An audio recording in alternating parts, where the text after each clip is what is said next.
this happen? Well, it's a long story.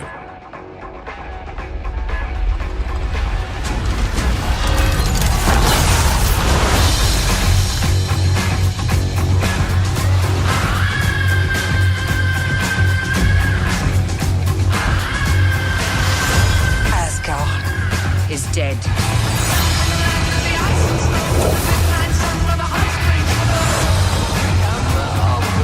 Hi there.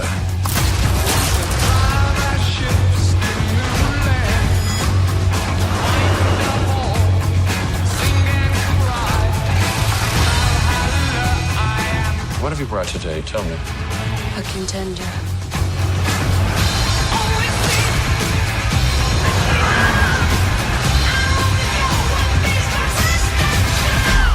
It's main event time.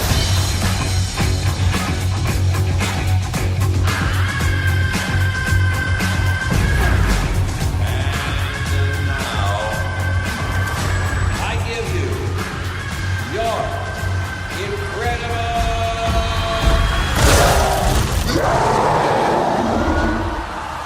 Yes! We know each other. He's a friend from work. Oh, come on.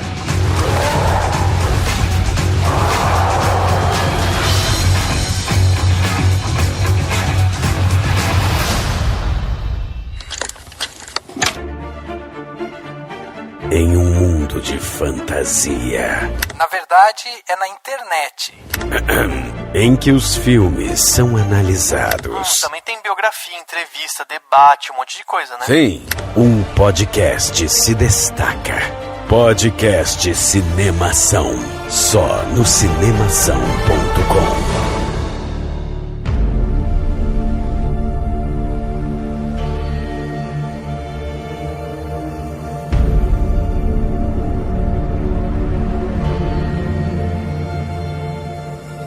Seja bem-vindo ao podcast Cinemação 251. Eu sou Rafael Arinelli. E Rafa como fogo, Henrique como brasa. Ah, tenho certeza que não.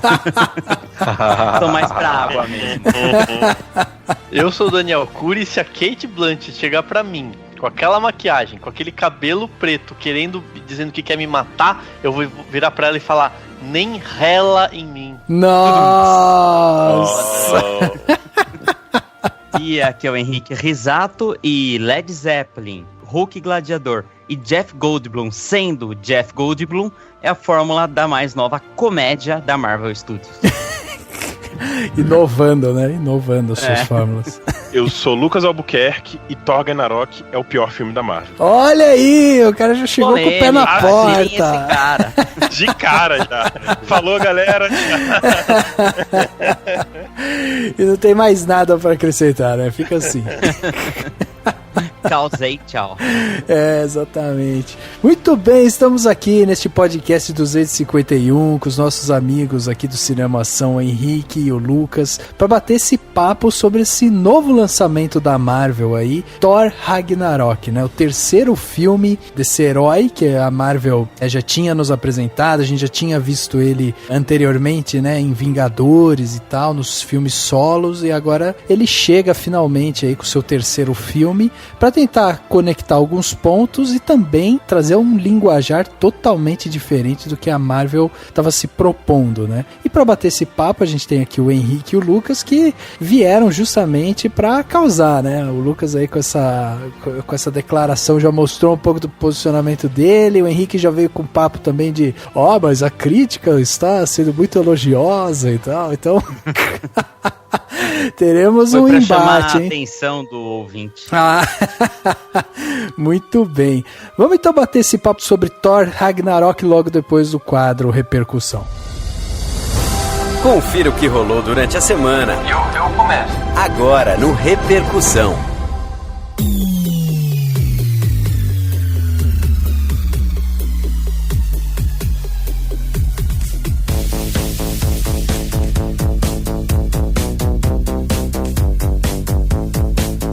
Dani, estamos aqui em mais um podcast de filmes de super-herói, né? Voltamos com eles, né? No ano a gente sempre vai ter esses filmes que vão e voltam, né, Dani? Não tem jeito. Não tem jeito, é filme que a galera quer ver e a galera quer ouvir podcast, então a gente faz o que a galera quer. Exatamente. A gente tá aqui, nós somos servos dos nossos ouvintes. É verdade. Não importa se é DC, se é Marvel, a gente tá aqui pra falar sobre qualquer um, de qualquer jeito, né, Dan? Sim. Aliás, daqui a pouco, logo, tem aquele lá, que eu até esqueci o nome, Liga da Justiça. Isso mesmo. Liga da Justiça, verdade. Muito bem, se você tá aí e você quer mandar seu comentário, né, afinal de contas, você quer falar o que você achou de Thor e tal, manda aí seu comentário para contato@cinemação.com, o nosso e-mail que vai chegar aqui para mim e pro Dani. Nós recebendo o e-mail aqui, a gente vai ler no podcast para que você seja respondido ao vivo e a cores e a vozes aqui por nós. Estamos também na Web Rádio Inverso, todas as sextas-feiras às 22 horas, com reprises aos domingos ao meio-dia. Estamos lá na radioinverso.com, onde você pode ouvir o nosso podcast no meio da programação da rádio. E você pode também acompanhar tudo que a gente faz durante a semana no cinemação.com. Lá você vai encontrar, além de artigos, trailers, textos, né, críticas e tal, tudo que a gente escreve e que tá lá no cinemação.com, com mais de 20 autores escrevendo para você. Nós temos aí também todas as nossas redes sociais, né? Então você pode acompanhar a gente por Facebook, Twitter, Instagram e tal, tá tudo centralizado lá no cinemação.com. É só você entrar lá e acompanhar. E não deixe de acompanhar os outros podcasts dessa família maravilhosa que a gente está construindo aqui dentro do Cinemação. Nós temos o Indicação, nosso podcast aí, onde temos dicas de filmes, né, para que você possa curtir melhor a sua semana. Eles estão testando formatos diferentes e tal. Dessa vez saiu um podcast muito legal aí, onde eles ficaram discutindo um filme, eles não dão spoiler e ficam te instigando a assistir aquele filme. Então é muito bacana porque eles argumentam por que é bom ver o filme, por que não é bom e tal. Então muito bacana o podcast do Indicação. Temos as Matildas, o podcast que mais cresce aqui dentro do Cinemação, né? O podcast que tá ganhando as alturas e a gente tá super feliz com isso, lá com a Grécia e com a Ioli, nosso podcast feminino, né? Que tem aquele olhar feminino pro audiovisual. E nós temos também o Cinemação Drops, aquele espaço onde damos notícias super rápidas para você ouvir e saber o que está rolando no mercado do audiovisual. Então vai lá, acompanhe tudo que é produzido no cinemação.com. E se você quer fazer parte de uma comunidade de pessoas que adoram cinema, séries e um monte de outras coisas, se você quer receber um pôster exclusivo lá no seu e-mail para você mandar na grafiquinha lá e ter ele bonitão no seu quarto, um pôster exclusivo desenhado pelo Cauê, super da hora, e ainda entrar no grupo do Facebook para fazer parte dessa comunidade e compartilhar coisa com as pessoas, discutir, né? Tem muita gente que quer entrar no grupo do Facebook que a gente tem do Cinemação e que acaba não podendo, porque a gente não pode aceitar todo mundo, a gente aceita só quem é patrão, padroeiro, madrinha, o nome que você quiser dar, para as pessoas que contribuem com o Cinemação. Então, se você quer participar de tudo isso e ainda gosta do podcast e quer que a gente continue, você pode virar nosso patrão, nossa patroa, nosso padrinho, nossa madrinha, no Patreon ou no Apoia-se. Então, entra lá no patreon.com/cinemação ou no apoia.se/cinemação e escolhe o valor que melhor couber no seu bolso, o que fizer mais sentido para você, o que você achar que não vai fazer você sofrer de pagar, porque a gente sabe que tem boleto que faz a gente sofrer, mas o que couber no seu bolso, você vai lá, escolhe e contribui mensalmente com o Cinemação. A gente vai ficar muito feliz,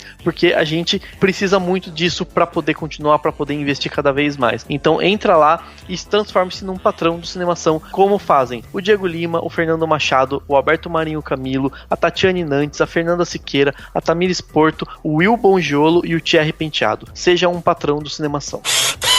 E Dani, que alegria, que felicidade que é chegar aqui nesse espaço do Repercussão, né, e falar um pouco sobre uma parceria que a gente tem aqui, né, com o pessoal lá do grupo do Topázio Cinemas, um pessoal que tá aí acreditando no Cinemação, ajudando a gente também a ir lá assistir os filmes em alta qualidade, né? Afinal de contas, o Topázio Cinemas é um grupo que tá aqui, que foi fundado em 1962 e atua no mercado de exibição cinematográfico na cidade de Indaiatuba, no interior do estado de São Paulo. E é legal, né? Porque eles estão divididos em dois complexos, sendo um de 4 salas, localizado no Shopping Jaraguá, e e outro de 5 salas localizado no Polo Shopping. Eu e o Dani, a gente, toda vez que precisa ver filme, como a gente tá aqui no interior, a gente sempre dá um pulo lá em Indaiatuba para poder ver os filmes nesses shoppings e tal, porque como a gente sabe que tem o Cinema Topázio, a gente sabe da qualidade deles, então é a melhor forma, é ótimo som, ótima imagem, ótimas cadeiras, sempre muito limpo,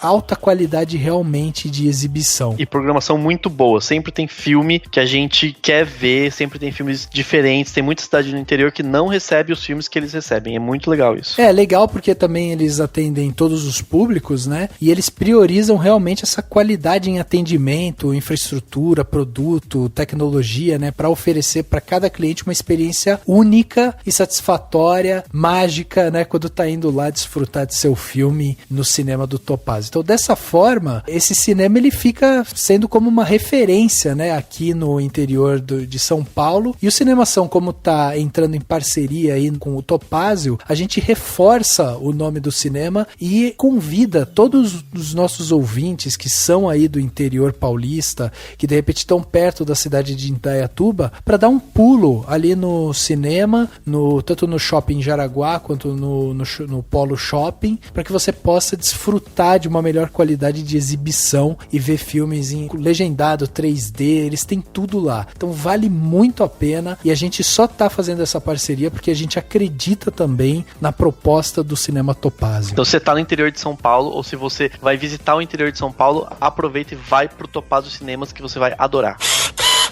E chegando aqui na parte onde as pessoas saíram dos seus armários e deixaram seus comentários, temos aqui um comentário deixado pela Kátia Barga, que escreveu lá no nosso Facebook, né? E ela escreveu justamente no podcast 249, Jornalismo e o Limite das Entrevistas. Um podcast aí onde a gente discutiu um pouco a função do jornalista, né? E até onde que ele pode ir para fazer suas perguntas. Um podcast muito legal. E ela escreveu o seguinte: que episódio incrível! Adorei a participação do Rafael Domelete e a entrevista que ele citou com a protagonista de Star Wars me tirou lágrimas. Estou adorando as discussões do Cinemação, tem inteligência e profundidade como poucos. Obrigada e parabéns. Sobre o tema, acho bastante engraçado que os primeiros que reclamam que tudo é mimimi, que tem muita patrulha do politicamente correto e etc., são os primeiros que, ao sinal de qualquer discordância com suas ideias, partem por confronto, processo e censura.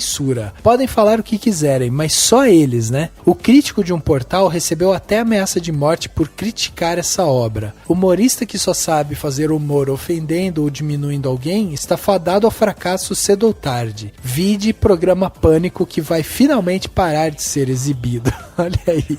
Legal, né, esse posicionamento da Kátia, porque assim, além de obviamente, né, ela ter essa visão sobre essa coisa do politicamente correto, do mimimi e tal, é legal da gente ver também como as pessoas, às vezes, elas ficam... como elas percebem, né? Quando há exageros de um dos lados. Isso que eu acho que é o mais importante. Independente do jornalista ou do entrevistado e tal, é muito importante a gente ter o discernimento e saber, ok, então houve um problema, mas vamos sentar a bunda na cadeira e vamos pensar até onde que as pessoas estão indo, qual que é o real problema por trás disso e tal, que é uma coisa que às vezes a gente não faz. A gente já toma um lado e aí a gente quer defender aquele lado independente do que as outras pessoas fazem, né? Sim, exatamente. E eu gostei muito do comentário porque ela tá apontando um dedinho numa feridinha da galera aí que tá criticando demais, né? E eu acho que, acima de tudo, muito importante respira fundo e calma, não precisa ter ódio. Sabe, esse nervoso que as pessoas têm só atrapalha. Então respira fundo, vamos respirar fundo mais vezes. E eu tenho aqui o comentário que cabe perfeitamente a este podcast, porque afinal de contas a gente vai falar sobre Thor Ragnarok e o Cauê escreveu uma crítica sobre o filme, né? O Cauê não está aqui gravando com a gente, porque, enfim, ele tem coisas mais importantes. Brincadeira, ele tem outros compromissos mesmo. Ele não pôde gravar, mas ele escreveu uma crítica, ficou super bacana a crítica dele, e a Adélia Coutinho comentou o seguinte: vi várias críticas hoje. A sua me pareceu, entre todas, a mais objetiva e coerente. O resumo foi perfeito. Aí me vem a grata surpresa de ser o autor da crítica tão jovem. Afinal, existe luz no fim do túnel. Então a Adélia, ela tá feliz que ele é jovem, né? E realmente, o Cauê tem 20 anos, ele escreve críticas muito, muito boas, assim. E a do Thor não foi diferente, né? E eu achei bem legal, porque ela tá elogiando a crítica e não tá falando do filme, né? Mas, enfim, fica aí o convite pra quem quiser também ler a crítica. Porque se você vai ouvir esse podcast, você já viu o filme, então você vai poder ler a crítica do Cauê e, de repente, concordar ou não com a Adélia sobre a crítica. Acho legal, né, Dani, até a gente fazer uma ponte aqui pra quem tá ouvindo a gente, e às vezes ouve, e aí nos recados a gente fala, pô, a gente tem site, não sei o que e tal. Meu, o Cauê é tipo o nosso garoto prodígio, né? Ele é jovem, inteligente, talentoso, moleque, cara, sério, desenha, vai nas coberturas lá dos filmes, né, nas pré-estreias, nas cabines e tal. Sério, o cara é fantástico, a gente fica super feliz de estar sempre trabalhando com gente assim, talentosa, e eu acho que vale muito a pena pra quem tá ouvindo a gente, que dê uma passada realmente lá no cinemação.com, porque assim como tem o Cauê, tem o Lucas, tem tantos outros autores, né, que escrevem com frequência lá e tem alta qualidade nos seus textos, então vale a pena conferir, porque, meu, a galera escolhida a dedo. O Cauê é o Robin, aí então eu posso ser o Batman, o Rafa é o Super-Homem, a gente forma a Liga da Justiça do Cinemação.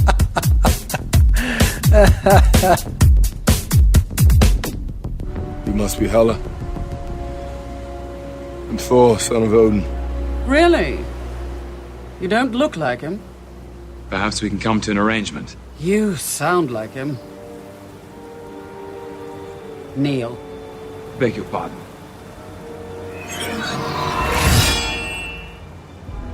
Neil. Before you're queen. I don't think so.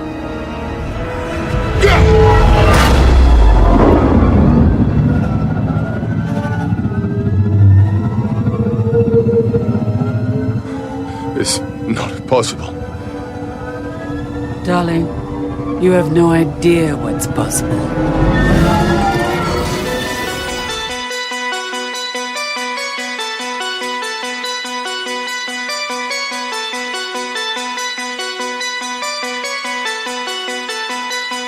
Chegava no dia 26 de outubro de 2017 aos cinemas brasileiros Thor Ragnarok, o terceiro filme do herói da Marvel Thor, né? O Deus Trovão, Deus do raiozinho. Do martelo. Do martelo. Deus dos martelos. E esse filme, né, um filme aí com um orçamento de 180 milhões de dólares, já chegou como a terceira maior bilheteria de estreia da Marvel aqui no Brasil, né? Ele chegou aí a 26 milhões em bilheteria e mais de 1,5 milhões de espectadores no seu primeiro final de semana, né? Quer dizer, um filme que... Merecidamente. Um filme que tá... É um filme que tá levando muita gente aí. É óbvio que ele surfa um pouco também, né, nessa questão também de que a gente, assim, não tá tendo filmes de herói nesses últimos meses e tal, então ele também pegou um espaço aí de tempo em que a gente consegue ver que, né, o pessoal gosta mesmo, que vai pro cinema e tal. E o Thor Ragnarok, que já tá somando aí em bilheteria mundial os 107 milhões de dólares, ele já tá praticamente se pagando, né? E o Hollywood Reporter já disse que ele vai ter uma performance similar aos filmes como o Guardiões da Galáxia Volume 2 e o Doutor Estranho. Ou seja, existe toda uma expectativa de que no seu primeiro grande final de semana, depois de uma semana e tal, principalmente nos Estados Unidos, ele bata só nos Estados Unidos mais de 125 milhões de dólares, e aí o filme com certeza dobra, né, o que ele ganhou. O filme tem 100% de lucro, quer dizer, é uma mina de ouro mesmo, né, pra Disney, pra Marvel e tal. E esse filme que chegou justamente de um jeito diferente pro público, porque ele chega trazendo todo um linguajar diferente para esse personagem, que era um personagem nórdico, um personagem sério, um deus e tal, que nos primeiros filmes se mostrava muito mais pé no chão e tal, agora veio com linguajar sisudo, Agora ele veio com linguajar... As falas dele eram coloquiais, né? Parecia um Shakespeare, né? Exatamente. Tanto que o primeiro Thor foi dirigido pelo Kenneth Branagh, que era justamente por isso, porque o Kenneth Branagh é um especialista em Shakespeare, ele, né, encenou e dirigiu filmes baseados em peças de Shakespeare, e a ideia era justamente trazer essa coisa teatral, essa coisa pomposa, né? E ele veio para esse terceiro filme com um linguajar totalmente diferente, não só no seu linguajar, mas em toda a sua parte visual, né? Se você pegar a sequência, for assistir a sequência de filmes de Thor, você percebe uma distinção gigante aí, né, de linguajar visual, roteirístico e tal, algumas coisas bem diferentes. Dani, diz pra gente então, temos aí o Thor com o nosso lindo e belo Chris Hemsworth, né, que vem aí novamente no papel, e temos um diretor neozelandês aí dirigindo este filme, o cara que tem no seu histórico ter participado como ator do filme do Lanterna Verde, olha aí. Então, sim, o diretor é o Taika Waititi, né? Ele também é ator. Inclusive, ele faz aquele personagem lá de pedra, né? No próprio filme do Thor Ragnarok, né? Ele faz aquele cara engraçadinho lá, que tá num lugar de circular lá. E ele foi o diretor de 2 filmes que são muito elogiados. Eu ainda não vi, infelizmente, mas os 2 são muito elogiados, que é o Que Fazemos nas Sombras e A Incrível Aventura de Rick Baker. E os 2 são comédias, os 2 são voltados pra fazer as pessoas rirem, pra, enfim, ser, né, irônicos e tudo mais. O Que Fazemos nas Sombras é muito bom, assim, tem um humor bem... É um falso documentário sobre vampiros. Sim. Tem na Netflix, então é bem recomendável mesmo, assim. Nem parece o mesmo tipo de humor que a gente viu aqui em Thor. Sim, sim. E enfim, é um tipo de humor diferente, mas ainda assim o Taika Waititi, ele é um cara muito voltado pra isso, né? Os roteiristas do filme são meio que estreantes de uma certa forma, né? A gente tem, por exemplo, o nome do Eric Pearson, que tá estreando em longas e fez vários curtas da Marvel, como o Marvel Agent Carter, né? E outros curtas que a Marvel tem. O Craig Kyle é um dos roteiristas e ele fez animações, o roteiro de animações do Hulk, Versus, X-Men Evolution, a série animada do Homem de Ferro, etc. E tem o Christopher Yost, que fez também de animações como os Vingadores, os Maiores Heróis da Terra e o Star Wars Rebel, né? Ele só fez roteiro de animação. Então acho que isso mostra um pouco de onde tá vindo esse roteiro, talvez aí pra gente entender um pouco melhor sobre esse filme. E claro, na assinatura lá do roteiro você tem Stan Lee, Larry Lieber e Jack Kirby como os criadores dos personagens e dos quadrinhos e tudo mais, né? Que são do material original. O diretor, ele já foi indicado ao Oscar. Pouca gente lembra, mas ele foi indicado ao Oscar em melhor curta-metragem, em 2005. Bom saber, não tinha pegado essa. O filme Uma Noite, Dois Carros tem no YouTube com legendas em inglês, então facinho aí de achar. Legal. Legal, bom saber. Daí, enfim, a trilha sonora do filme é do Mark Mothersbaugh, que fez a trilha de filmes como Uma Aventura Lego, Os Eccentrics Tenenbaums, Anjos da Lei, Hotel Transilvânia. A fotografia é do Javier Aguirre-Sarobe, que é um cara que fez a fotografia de 2 grandes filmes do Woody Allen, né, o Blue Jasmine e o Vicky Cristina Barcelona, e ainda fez do filme Os Outros e A Estrada, entre outros filmes, né. A montagem do filme é assinada pelo Zine Baker, que fez a montagem de filmes como Vizinhos, É o Fim, A Entrevista e alguns outros do Seth Rogen, então ele é um parceiro lá do Seth Rogen, e o Joel Negron. O Joel Negron fez a montagem de filmes como Águas Rasas, Tartarugas Ninja, Transformers, O Lado Oculto da Lua e outros. O design de produção desse filme, que eu acho que merece destaque, é assinado pelo Dan Hanna, fez a trilogia do Hobbit, e pelo Ra Vincent, que foi do departamento de arte do Senhor dos Anéis e do King Kong. Então aí é a Marvel pegando a galera da turma lá do Peter Jackson, né? E no elenco, além do Chris Hemsworth, que todo mundo sabe, né? Todo mundo já viu ele sem camisa lá e tudo mais. Você tem... Então, o meu projeto... Eu não faço mais projeto verão agora, quando eu vou pra academia. É projeto Chris Hemsworth. Eu vou ficar... a ideia é ficar forte lá daquele jeito.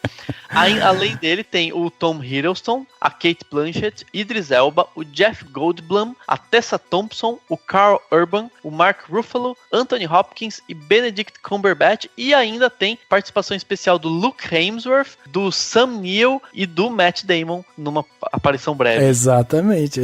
Bem breve, por sinal. Sim. Mas essa a hora tá sendo encenada pelo Luke Hemsworth fazendo o papel do Thor, é o irmão do Chris Hemsworth. O Sam Neill, que é um cara lá que é famoso pelo Jurassic Park, né? Aquele ator lá do Jurassic Park. E o Matt Damon, que tipo, sei lá, ele tá se zoando agora o tempo inteiro, então ele é da zoeira agora. Tá os dois atores do Jurassic Park, né? O Sam Neill e o Jack Goldblum. É verdade, é verdade. É o primeiro filme que eles fazem juntos de boa. E a hora que eu reconheci o Matt Damon, eu tenho, tipo, nas primeiras cenas eu já achei muito engraçado, assim, tipo, ele meio que já tá numa ideia, assim, de se zoar, né? Exatamente. Ele faz Eurotrip também, tem o personagem dele lá naquele Team America, sabe? Tipo, dá uma zoada, assim. Ele é o novo Stan Lee, né? Ele é o novo Stan Lee. Mas tem uma coisa também desses atores quererem participar dessas megas produções gigantescas, megalomaníacas e tal, porque a gente já tinha visto, né, o próprio Daniel Craig em Star Wars, tipo, querendo fazer um Stormtrooper qualquer pra estar em Star Wars, né? Aí depois vão falar dele e tal. Aí agora a gente vê o Matt Damon aí também, tipo, só pra subir os créditos e o nome dele tá ali, porque função realmente real, né? Mas eu acho que é mais zoeira mesmo, assim, é tipo, se permitir fazer uma aparição só no ambiente de comédia, num filme de comédia, no ambiente de piada, eu não vejo, eu acho que é legal isso, justamente, essas brincadeiras, né? Isso sempre teve, né, de você tá vendo o filme, de repente, é um fulano famoso e tal, que só tem uma aparição, que é uma forma de fazer piada, né, uma forma meio, né, quando faz referência, né, meio do próprio cinema, né? E esse filme tem muito disso com quadrinhos, e aí ele faz com o Matt Damon também, né? Metalinguagem que você queria? Metalinguagem, isso. Piadas metalinguísticas. É isso aí. Bom, a gente teve aí, né, o lançamento então de Thor Ragnarok, que é esse filme que chega justamente com esse novo linguajar, mas ele veio, e antes dele a gente teve o último lançamento Marvel, foi Guardiões da Galáxia Volume 2, né, que foi no dia 4 de maio agora desse ano. E o Homem-Aranha, né? E Homem-Aranha, é verdade. Homem-Aranha veio depois, né, tivemos os Guardiões, e aí depois Homem-Aranha, é verdade. Então a gente teve aí alguns meses, né, de hiato entre os filmes, porque Guardiões chegou aí em maio e Homem-Aranha veio em julho. E aí agora em novembro a gente tá tendo o Thor. Em maio do próximo ano está previsto o Vingadores Guerra Infinita. Ou seja, esse seria o último filme de um personagem solo antes de mais um Vingadores que vai reunir toda aquela galera e tal pra começar o grande filme da Marvel. Um pouquinho antes tem o Pantera Negra, acho que em março. Fevereiro. Que vai ser... Em fevereiro? Que vai ser, assim, o último filme solo. É o primeiro filme solo do Pantera Negra, né? E o último filme de um personagem solo antes do Guerra Infinita. Tá, entendi. Então vamos lá, Henrique. Traz pra gente aí. Qual que é a história que a gente tem aqui em Thor Ragnarok, né? Como que ela se encaixa agora, então, dentro dessa cronologia? O que ela fala agora? Onde que o Thor tá envolvido agora? O Thor, ele está preso do outro lado do universo e ele precisa correr contra o tempo e formar alianças improváveis para voltar a Asgard e parar o Ragnarok, o apocalipse do seu mundo. O Ragnarok está acontecendo nas mãos da implacável vilã Hela. E é isso. Agora só me fala uma coisa, a gente teve Thor Ragnarok, a última aparição de Thor no cinema tinha sido em o quê? Os Vingadores? Doutor Estranho na cena pós-créditos.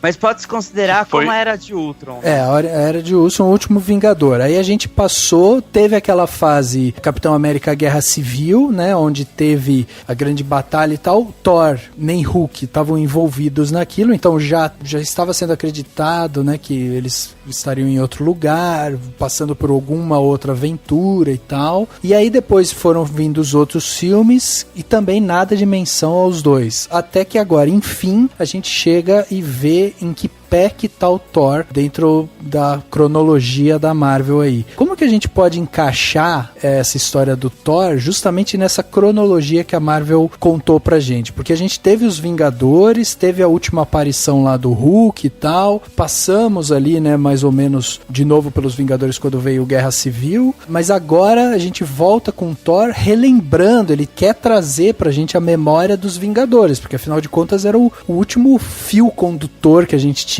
ali desse personagem com o universo, né? Na cronologia, esse filme ele tá se passando depois dos acontecimentos do Doutor Estranho. Quando o Doutor Estranho, Stephen Strange, né, que é o alter ego dele, ele tá no telefone momentos antes dele sofrer o acidente, no começo do filme do Doutor Estranho, ele tá vendo alguns casos médicos pra saber qual que é o próximo caso dele, e falam que tem um piloto da Força Aérea que sofreu grave dano na coluna numa armadura de batalha, que é referência ao Máquina de Combate, que ele é ferido pelo Visão no Guerra Civil. Então o Doutor Estranho se passa depois do Guerra Civil, e daí, consequentemente, como o Thor, ele acaba pedindo ajuda e o Doutor Estranho já tá no auge do seu poder, quer dizer que o Thor se passa depois do filme do Doutor Estranho. Então, cronologicamente, ele tá meio que seguindo a ordem dos lançamentos dos filmes mesmo, entendeu? Porque tem uma cena em que quando o Hulk vira o Banner, né, ele tá conversando com o Thor e o Thor fala, nossa,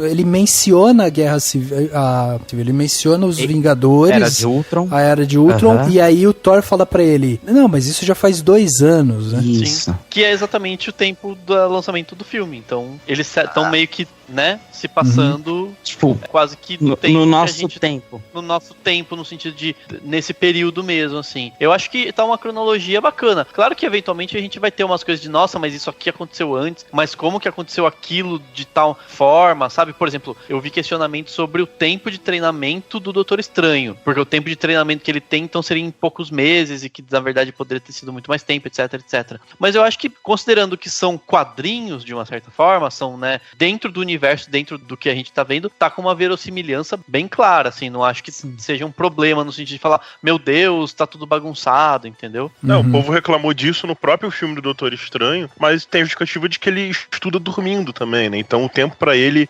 aprende muito mais rápido. Cronologia bagunçada ficou um pouquinho no Homem-Aranha, né? A gente falou disso lá no cast do Homem-Aranha. Vocês querem saber por que ficou bagunçado, é só ouvir lá nosso episódio. Ótimo gancho. Link no post.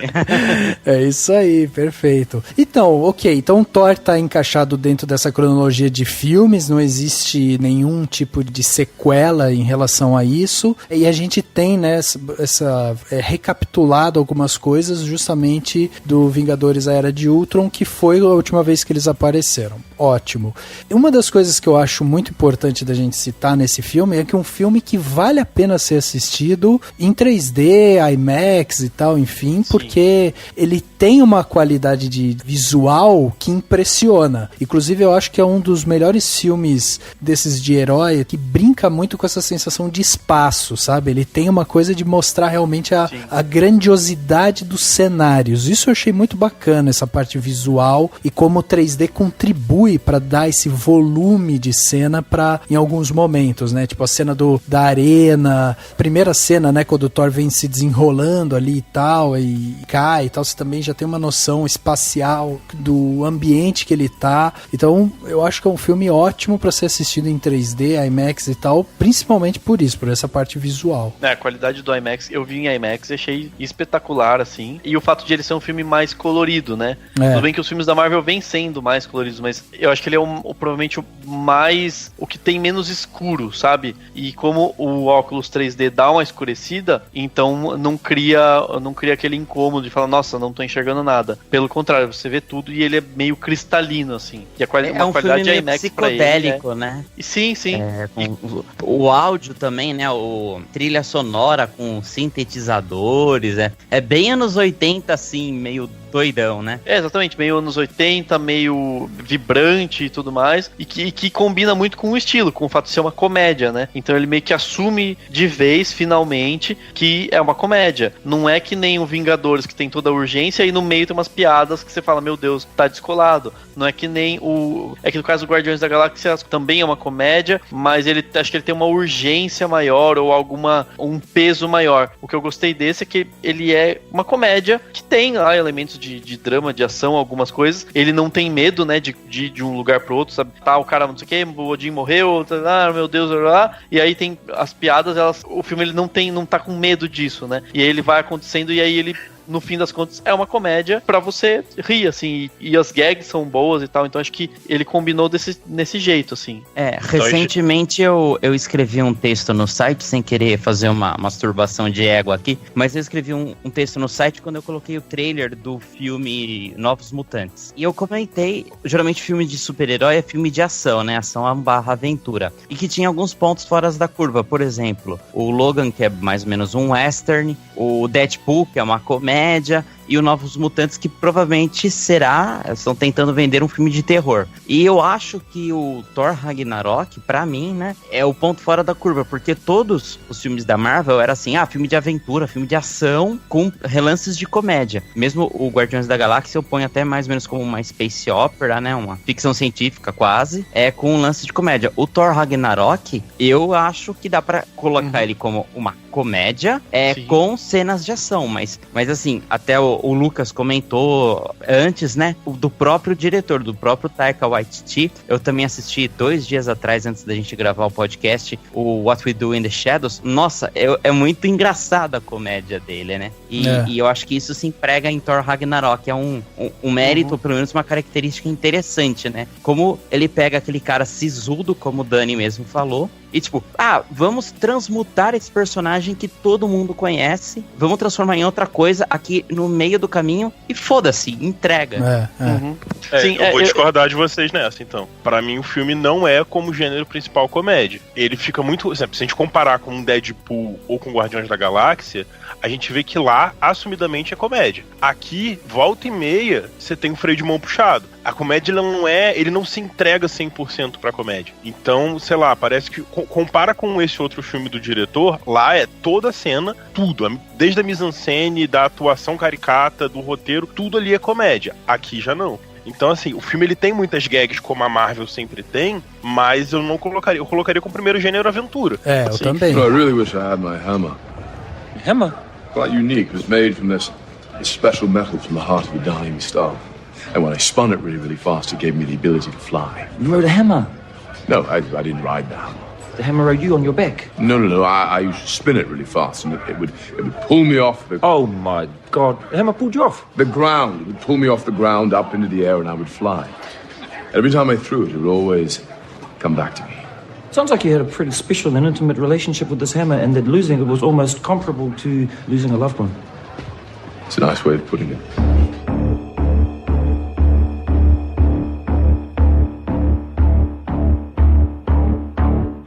Na verdade, eu acho que assim, o legal dele é que ele quebra com essas convenções de gênero, né? Ou melhor, de subgênero do super-herói, né? Dos filmes de super-herói. Então é tipo a Marvel meio que tirando um pouco de sarro de si mesma. O Deadpool fez isso, sim, claro. Só que o Deadpool fez de uma forma muito escrachada, quebrando a quarta parede, de uma forma muito jogada mesmo, sem nem questionar. É uma forma, tipo, para uma comédia maiores de 18. Essa comédia do Ragnarok, ela é mais... É infantil, sim. Claro, o PG-13 pra vender ingresso, mas mais que isso, eu vi isso, assim, ele quebra. Então, por exemplo, uma das primeiras cenas, ou a primeira, né, que ele cai, que o Thor tá pendurado na corrente, e aí aquele vilãozão lá tá falando, então é uma coisa que é muito clichê de filme de super-herói, né, o vilão vai fazer todo um discurso das motivações dele, do que ele quer e etc. E ele tá lá girando, né, e fala, peraí, espera aqui. Ele já mostra logo de cara, estou quebrando um pouco com essas convenções, entendeu? E aí, assim, eu discordo do Lucas no sentido de que ele promove essas quebras, só que elas são um pouco mais sutis. Eu entendo que não é a mesma coisa que o Deadpool, né, que chega e já zoa o barraco. Mas essas quebras mostram gags e visuais em alguns momentos, não só de piadinha do que eles falam, que vai fazendo essa quebra e vai tirando esse sarro com os filmes de super-herói, mas ao mesmo tempo mantendo toda uma aventura óbvia e todo um encaminhamento pra toda a trama do universo da Marvel, entendeu? Eu acho que existe um problema que é o seguinte, eu acho que o filme mais próximo desse e que já estava sendo comparado principalmente na sua divulgação, quando a gente via todo o lettering, né, do próprio Thor Ragnarok, como ele aparecia, já tinha uma coisa meio anos 80 ali, né, nas cores, no movimento, nas músicas e tal. O filme que mais se aproxima desse linguajar é justamente o Guardiões da Galáxia. O que eu acho que é um problema pra mim dentro desse filme do Thor é que, assim, ele começa a abraçar um gênero que não é o gênero do Thor, entendeu? Ele nunca foi um personagem que a gente via como esse personagem de comédia. Não foi. No primeiro e no segundo ele tinha várias piadinhas. Não, mas é uma piadinha ou outra. Sempre foi assim, com uma piadinha ou outra. Não, e o Thor sempre foi um personagem bobão, tipo, ele nunca foi um personagem... Não tanto, né? Sim, mas ele sempre teve eu acho que personagem mais bobão. Assim, o Thor, nos filmes anteriores, o que é o engraçado era o jeito que ele lidava com os humanos, porque ele era, quer dizer, ele não é um deus, porque ele pode ser morto, mas ele é um cara fudidão, tipo, ele não é um humano, entendeu? Então, por exemplo, piadinhas do Thor do primeiro filme, ele tava lá com o Dr. Selvig bebendo, tipo, ele tava bebendo um monte de chopp que nem água e tipo o Selvig bebasse, entendeu? Ou no Thor 2 também acontece, era assim, ele era um cara que ele é soberbo, entenderam? Então isso gerava algumas piadinhas. Era isso que eu tava falando, assim, ó, que eu acho que, por exemplo, esse personagem, vamos comparar os tipos de comédia que a gente tá vendo nesses filmes. A hora que a gente pega um filme em que, por exemplo, uma das piadas que é feita vem andando um monstro gigante de pedra, e aí, tipo, todo mundo fica, vai lá, Thor, você que enfrenta ele gira o martelo, dá na cabeça do monstro, o monstro cai, acabou a luta e ele sai, tipo, pagando de gostosão, era um tipo de piada. Agora, ele tá sentado numa cadeira, tipo, e aí começa a passar lá um negócio, parece uma montanha russa lá, e ele faz uma cara de desespero e grita, pra mim é uma piada completamente ilógica, completamente fora do personagem. Como é que o cara, que é o deus do trovão e não sei o que, o cara tem medo ou grita ou sente desespero e tal de estar numa montanha russa virtual, olhando uns negócios passando e falando, agora você está aqui nessa terra e tal. Tipo, ele virou um bobalhão gigante, entendeu?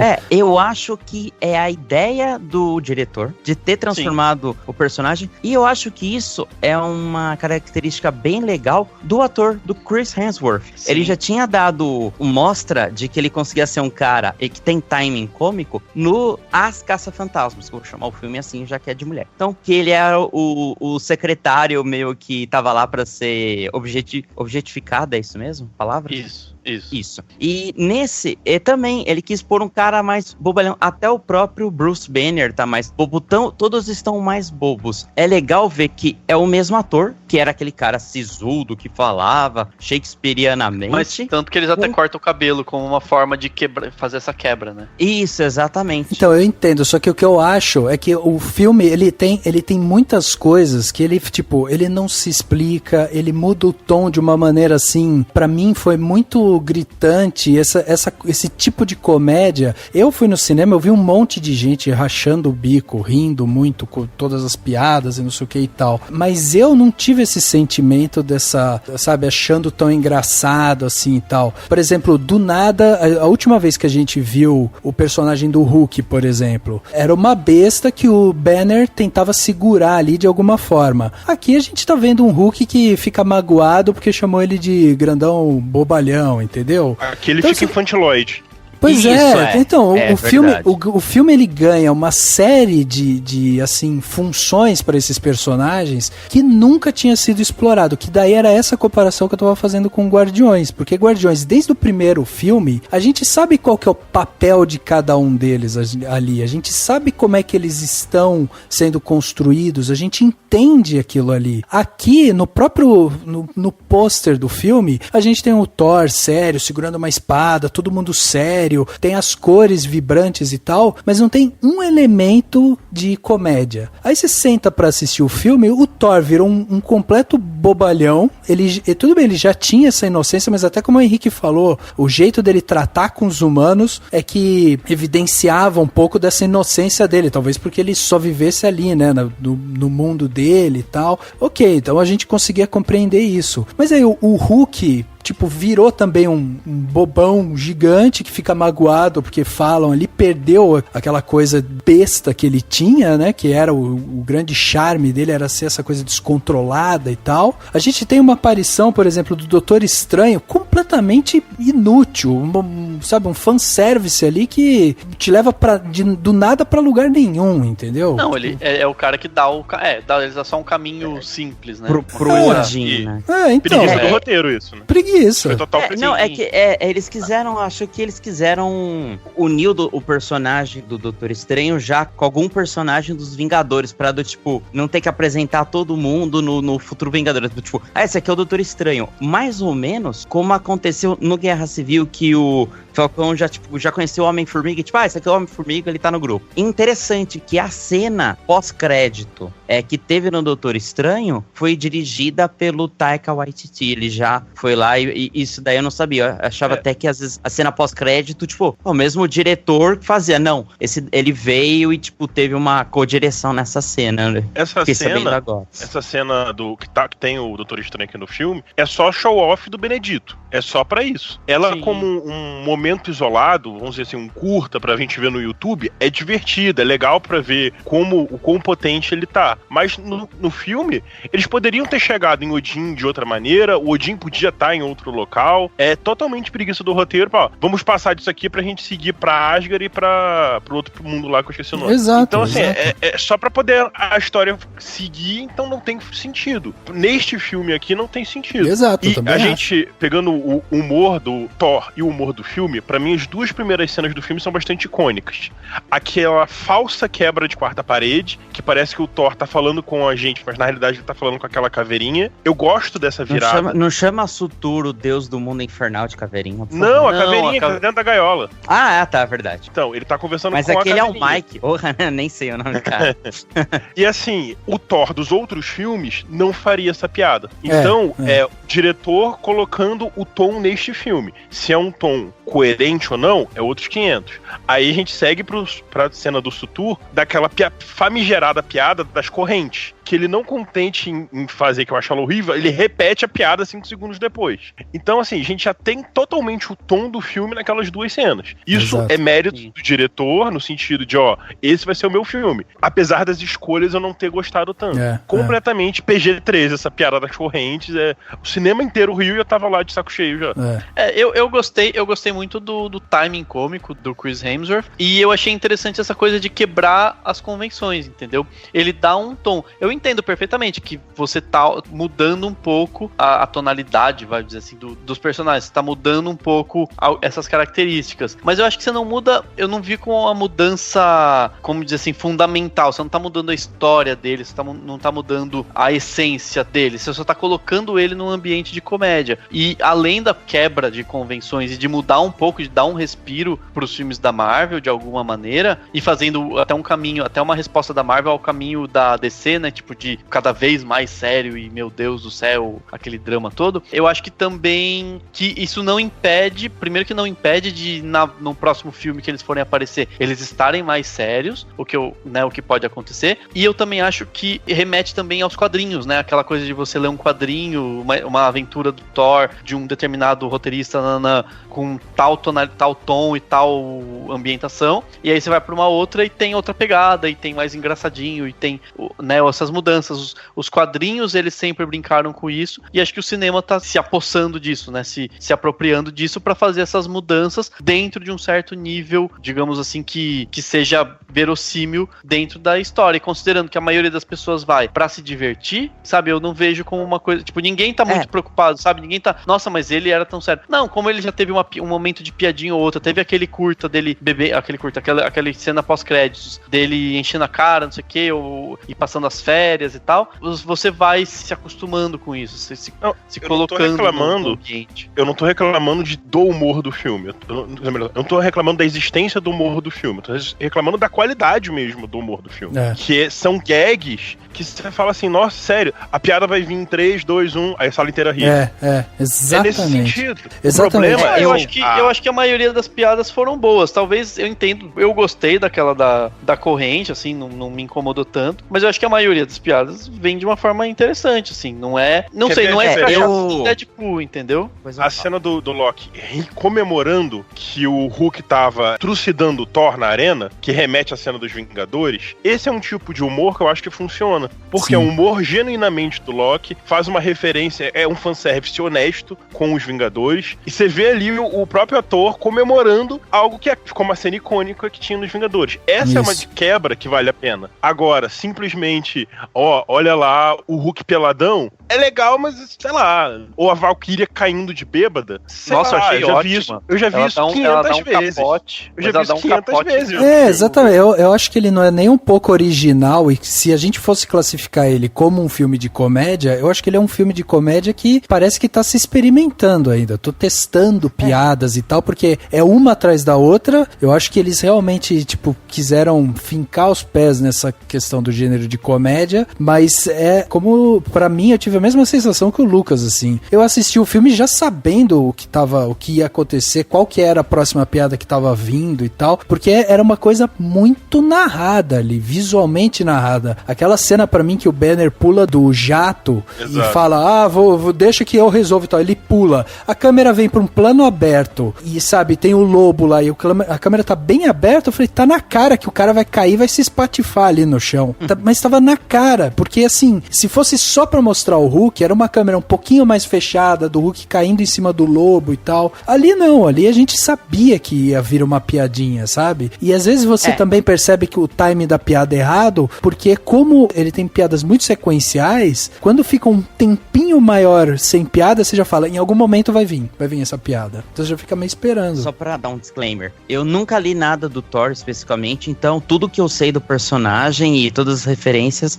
é do filme, beleza? Então tô no mesmo nível que todo mundo. E eu, que curto bastante quadrinhos, acho que eu sou a pessoa que participa dos podcasts que mais fala que eu já tô de saco cheio de filme de super-herói, né? Que principalmente os da Marvel Studios que tem a mesma fórmula. E as piadinhas tontas e tal, piadinhas esquecíveis e tudo mais. O Thor Ragnarok, ao contrário do que foi o Homem-Aranha de Volta ao Lar e o Guardiões da Galáxia 2 agora, ele teve tipo assim, eu ri muito, mas muito mesmo. Tipo, eu ri, as pessoas, tipo, minha namorada, que é mais mal-humorada, tal, não ri muito à toa, ela deu risada, entendeu? Então, claro, não é um filme perfeito, né? Não querendo já adiantar minha nota, não será 5 claquetes, tipo, não é o ápice da comédia mundial, entendeu? Mas eu ri. Sim, o que o Rafa acabou de citar de exemplo, que o Bruce Banner cai, daí que cai como o Bruce Banner, eu achei idiota. Mas teve muitas outras coisas que eu achei engraçada, assim, tipo, do Thor, do Hulk, nem todas, mas algumas outras, tipo, foram bem engraçadas, tipo, a hora que ele joga o negócio na parede, tipo, do Thor, cara, você podia ter me matado, tipo, o que você tá fazendo, sabe?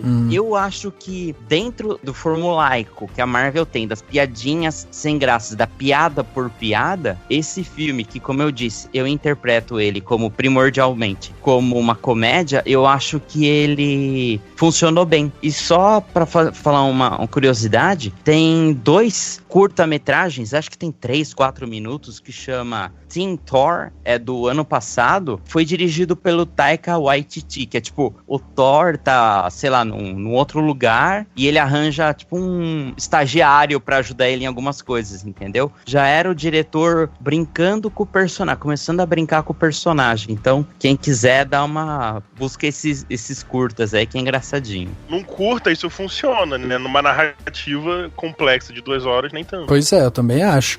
Tem até uma coisa aqui que o Dani falou assim, não muda a essência do personagem. Eu achei que mudou completamente. O Thor, pra mim, saiu de um cara que era um deus nórdico, sério, que tinha aquela piada de ser, sabe, o cara que às vezes não entende direito o que o ser humano faz e tal, pra virar um bobalhão, um cara que, sabe... Então, assim, pra mim, mudou completamente. Eu já não vejo o Thor como ele era antes, assim. Do primeiro filme pra agora, é outro personagem. Mas você entende que nos momentos de seriedade ele mantém isso, e o filme passeia por isso, assim, ele não tem receio de trocar, porque, tipo, no momento que ele tá enfrentando a Hela lá, e ela fura o olho dele, enfim, ele recupera o poder sem o martelo, né, agora já com o raio, porque ele entende isso. Tudo bem, eu acho que não foi nada demais, e nem foi nenhuma, não sei, talvez tenha sido um pouco exagerado ele relembrar do pai, porque ele nem tinha uma relação tão forte assim com o pai, mas enfim, mas ele relembra lá tal, e nesses momentos ele fica empoderado, pra usar uma palavra que todo mundo usa agora, e eu acho que quando ele faz, a partir do momento em que o filme brinca com isso, ele se permite, entendeu?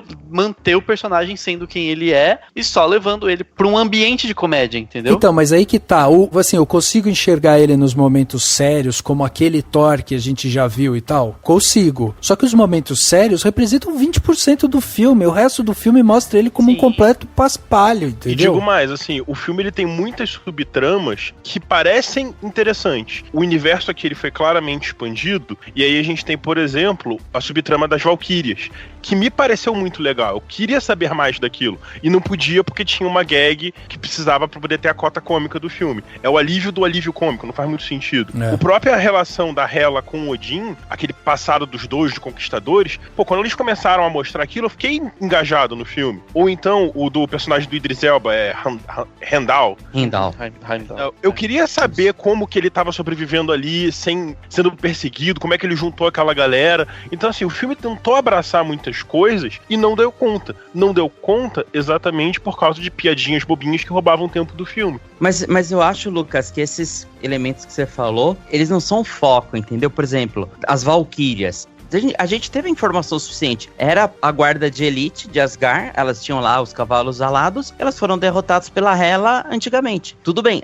Eu quero saber mais? Tudo bem, vamos torcer para um dia ter, tipo, um Asgard Begins e a gente saber mais do mundo. Mas, assim, o background da personagem, ela acabou ficando como Valkyria mesmo, né? O nome da personagem da Tessa Thompson. Eu acho que Valkyria é como se a gente chamasse Mulher Maravilha de Amazona. Ela deve ter um nome, mas beleza. O passado da Valkyria foi dado, não foi muito explorado, mas foi o suficiente pra gente saber. Ela é uma Valkyria, ela é uma Asgardiana, que antigamente era de uma tropa de elite. Ponto. E o do Idris Elba também, personagem do Heimdall. Ele sobreviveu, eles falam rapidinho, ele tá desaparecido, mas tipo assim, não importa a subtrama dele de como ele sobreviveu. O importante é que ele juntou aquele grupo de pessoas ali pro Thor salvar o dia, entendeu? É porque o filme ele fica indo e voltando, né?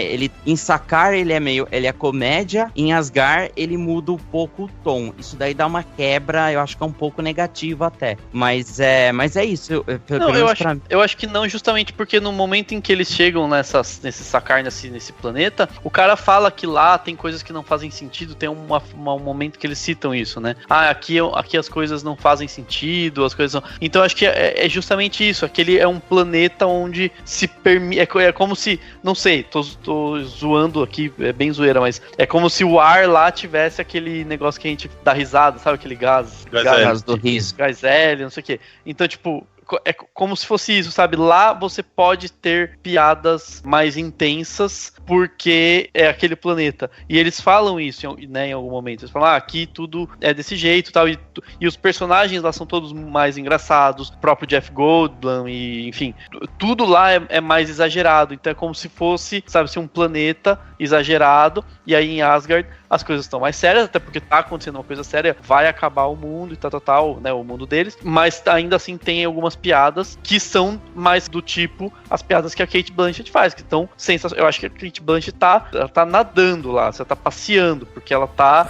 se divertindo com a personagem dela de um jeito, com quem diz assim, eu sou a Cate Blanchett, eu posso fazer o que eu quiser, então ela tá lá, tipo, se desbaldando, e aí tem algumas piadas, mas essas piadas elas não te tiram dessa urgência. Claro que o filme não tem nenhuma super urgência, você sabe que vai dar tudo certo, né, é uma coisa bem tranquila, assim, não é nada que eleva a urgência, mas pelo menos ele é mais, na minha opinião, assim, eu vejo como ele é um filme mais honesto, porque desde o começo ele tá desse jeito. É diferente dos filmes dos Vingadores, que eu sempre critiquei o fato de que eles foram Vingadores, o próprio Capitão América Guerra Civil, né, que é quase um Vingadores. Eu sempre critiquei o fato de que tem muita piada no meio de uma ação muito maluca e no meio de um negócio e do nada, e sabe, tipo, como o filme é carregado por um drama um pouco maior, por uma aventura um pouco maior, essas piadas elas tiram a urgência que você quer. Então, assim, a perda de urgência num Vingadores, por meio de piadas no meio de uma ação, é um pouco mais problemático do que a perda de urgência nesse Thor, entendeu? Porque a partir do momento em que ele se abre daquele jeito, ele se permite ter essa perda de urgência em prol de momentos de comédia, de piadas, de algumas gags e tudo mais, entendeu?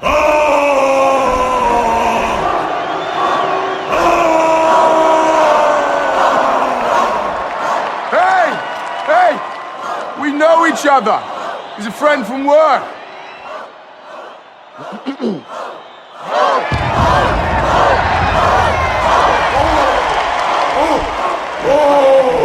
Where have you been? Everybody thought you were dead. So much has happened since I last saw you. I lost my hammer, like yesterday, so that's still pretty fresh. Loki's alive. Can you believe it? He's up there. Loki, look who it is.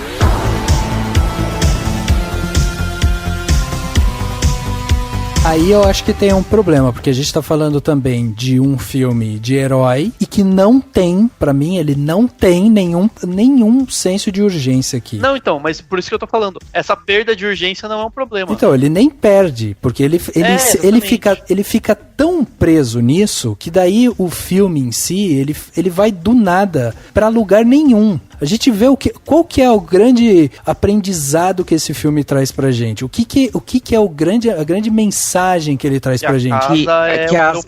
Que o Thor consegue sobreviver sem um martelo. É só isso, cara. Não.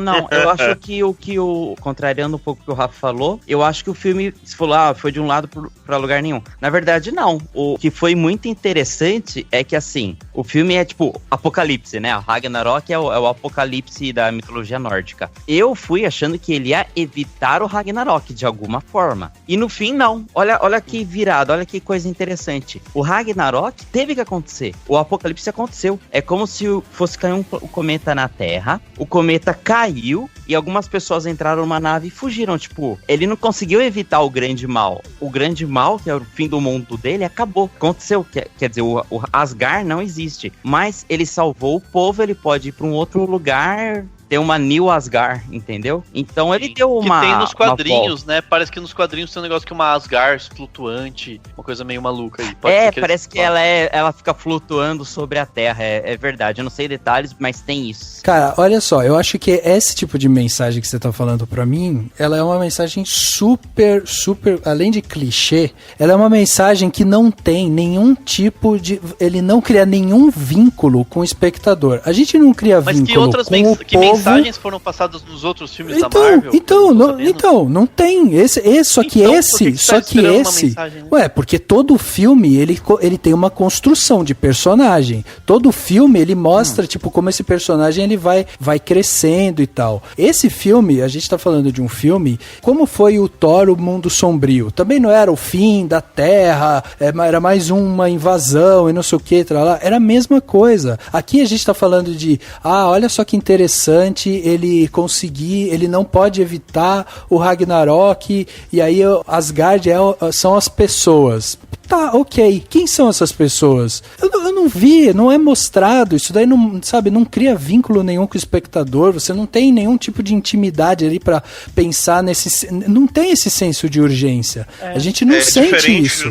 No Mundo Sombrio, o filme começa com o Thor no mundo do colega dele, que eu esqueci o nome. E então a gente sente o perigo daquele mundo. A gente sente alguma empatia pra aquelas pessoas. Pra quem não se lembra, o plot daquele filme era que os 9 reinos iam se alinhar e ia dar ruim ali. Então, assim, lá tem a construção. Apesar de ser uma construção Marvel, mas temos uma construção ali. Contrariando quase que todo mundo, eu acho o Mundo Sombrio o melhor filme do Thor. Exatamente por isso. O plot twist do filme é muito bom.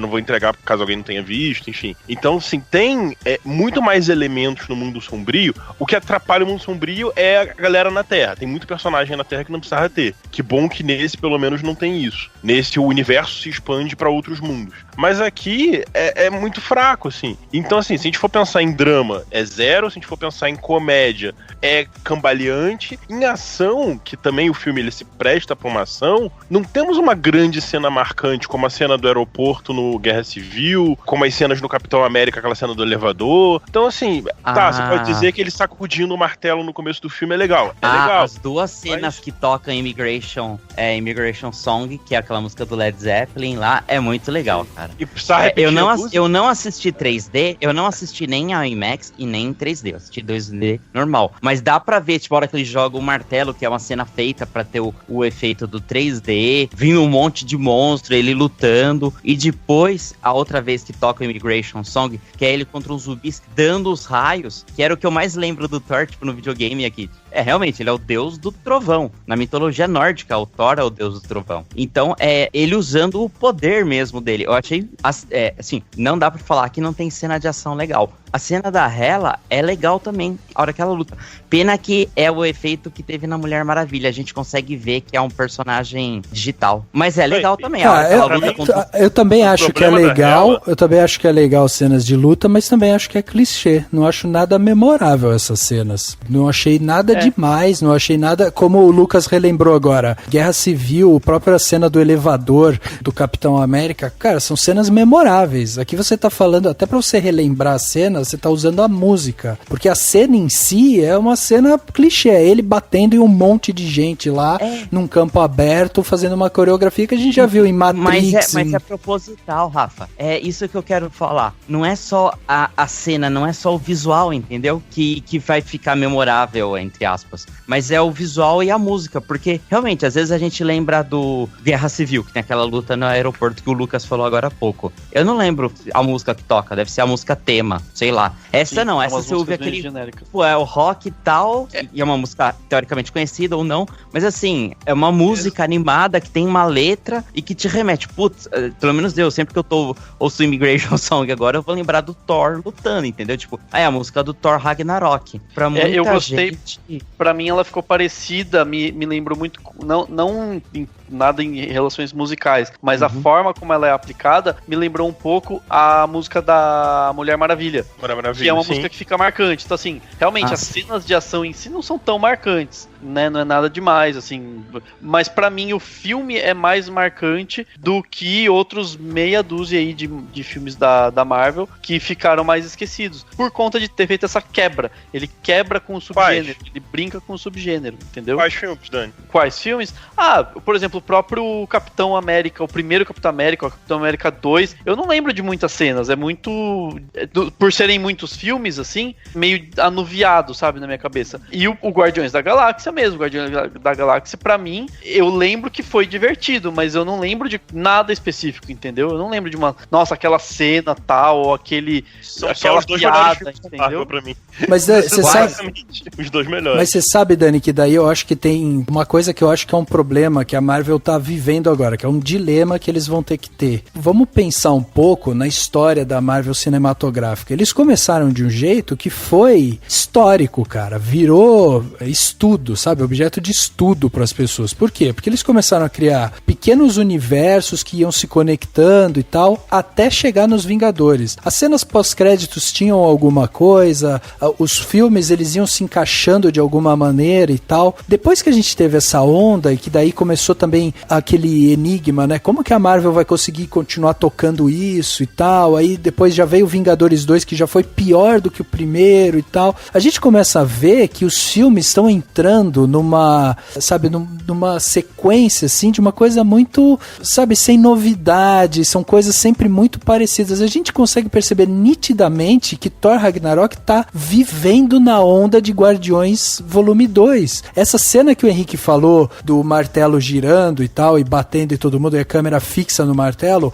é uma cena legal, mas é exatamente a mesma cena do Groot caminhando, né, e aí toda aquela batalha acontecendo ao redor dele, é igual, a gente tá vendo exatamente a mesma fórmula, eles estão repetindo exatamente a mesma coisa. Aqui em Thor, pra mim o maior agravante é justamente essa mudança que deram pro personagem, mudança de tom no filme, pra um personagem que não tinha esse histórico. Tudo bem, esse pra mim é um problema? É um problema. Pra mim é um problema também as piadas serem bobaloides? É um problema também. Agora, assim, sabe quando você vai pro cinema e daí você não tá esperando nada desse filme? Ele é um filme que não te entrega nada. A mensagem aqui, ele vai do nada pro lugar nenhum. Ele não te acrescenta. As cenas pós-créditos hoje em dia não acrescentam nada. São cenas bobas, entendeu? Então, tipo, tudo, tá perdendo tudo, tá perdendo sentido.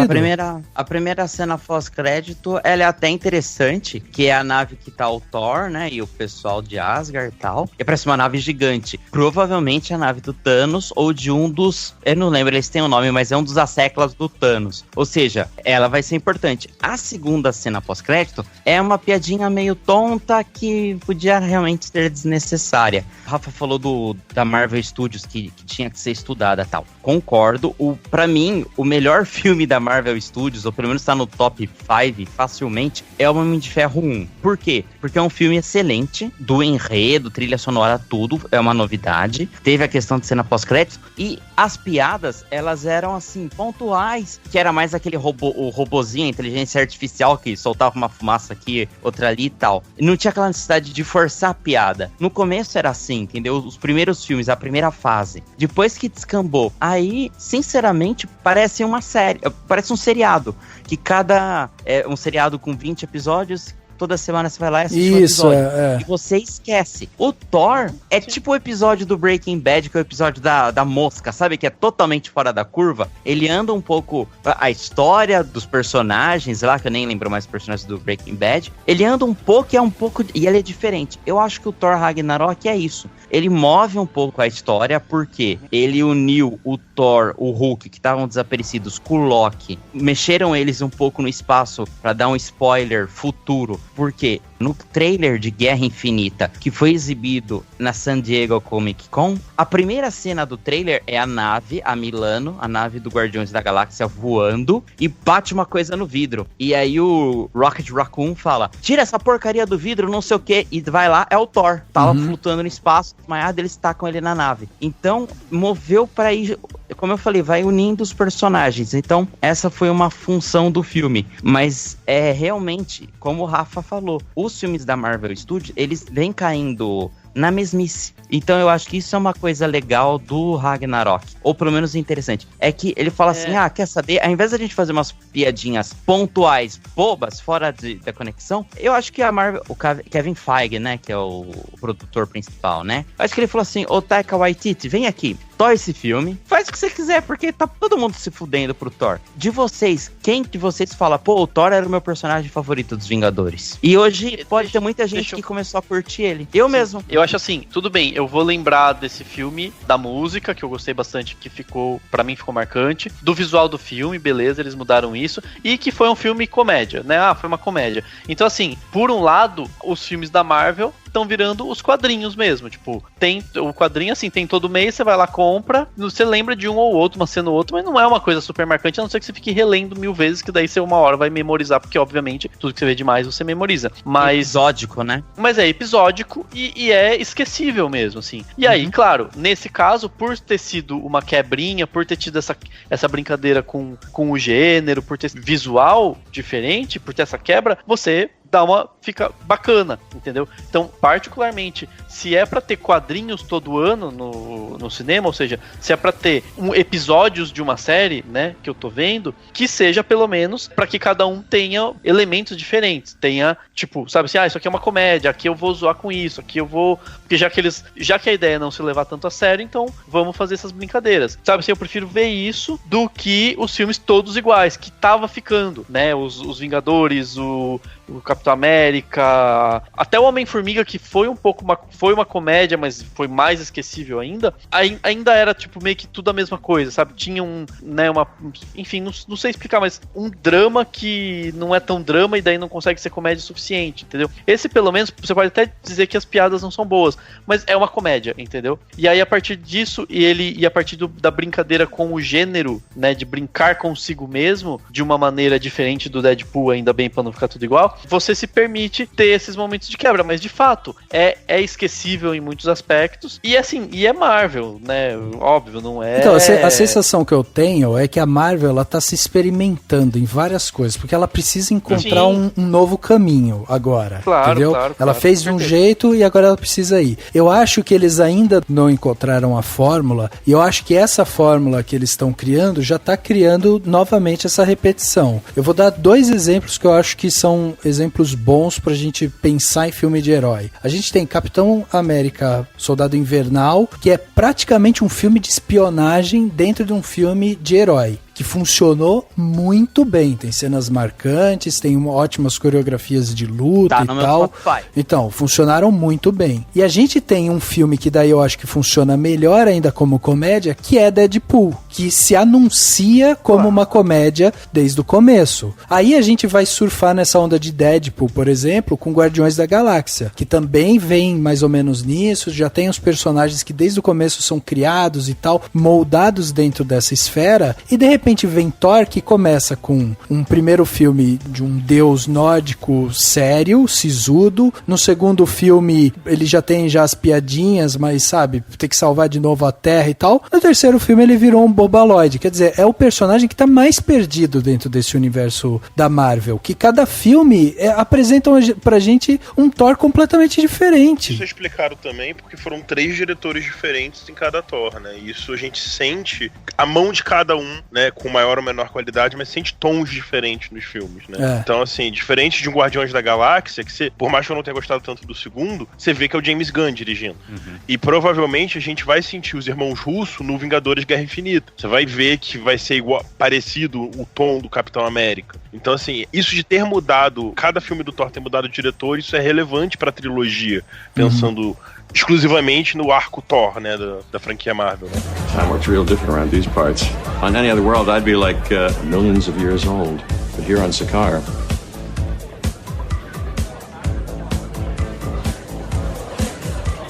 In any case, you know this, you call yourself Lord of Thunder. God of Thunder. I've never met this man in my life. He's my brother. Adopted. Is he any kind of a fighter? You take this thing out of my neck and I'll show you. Oh, listen to that. He's threatening me. Hey, Sparkles, here's the deal. If you want to get back to Asgard. Asgard! Any contender who defeats my champion, their freedom they shall win. Fine, then point me in the direction of whoever's ass I have to kick. That's what I call contender. Direction would be this way, Lord. Ah! Loki!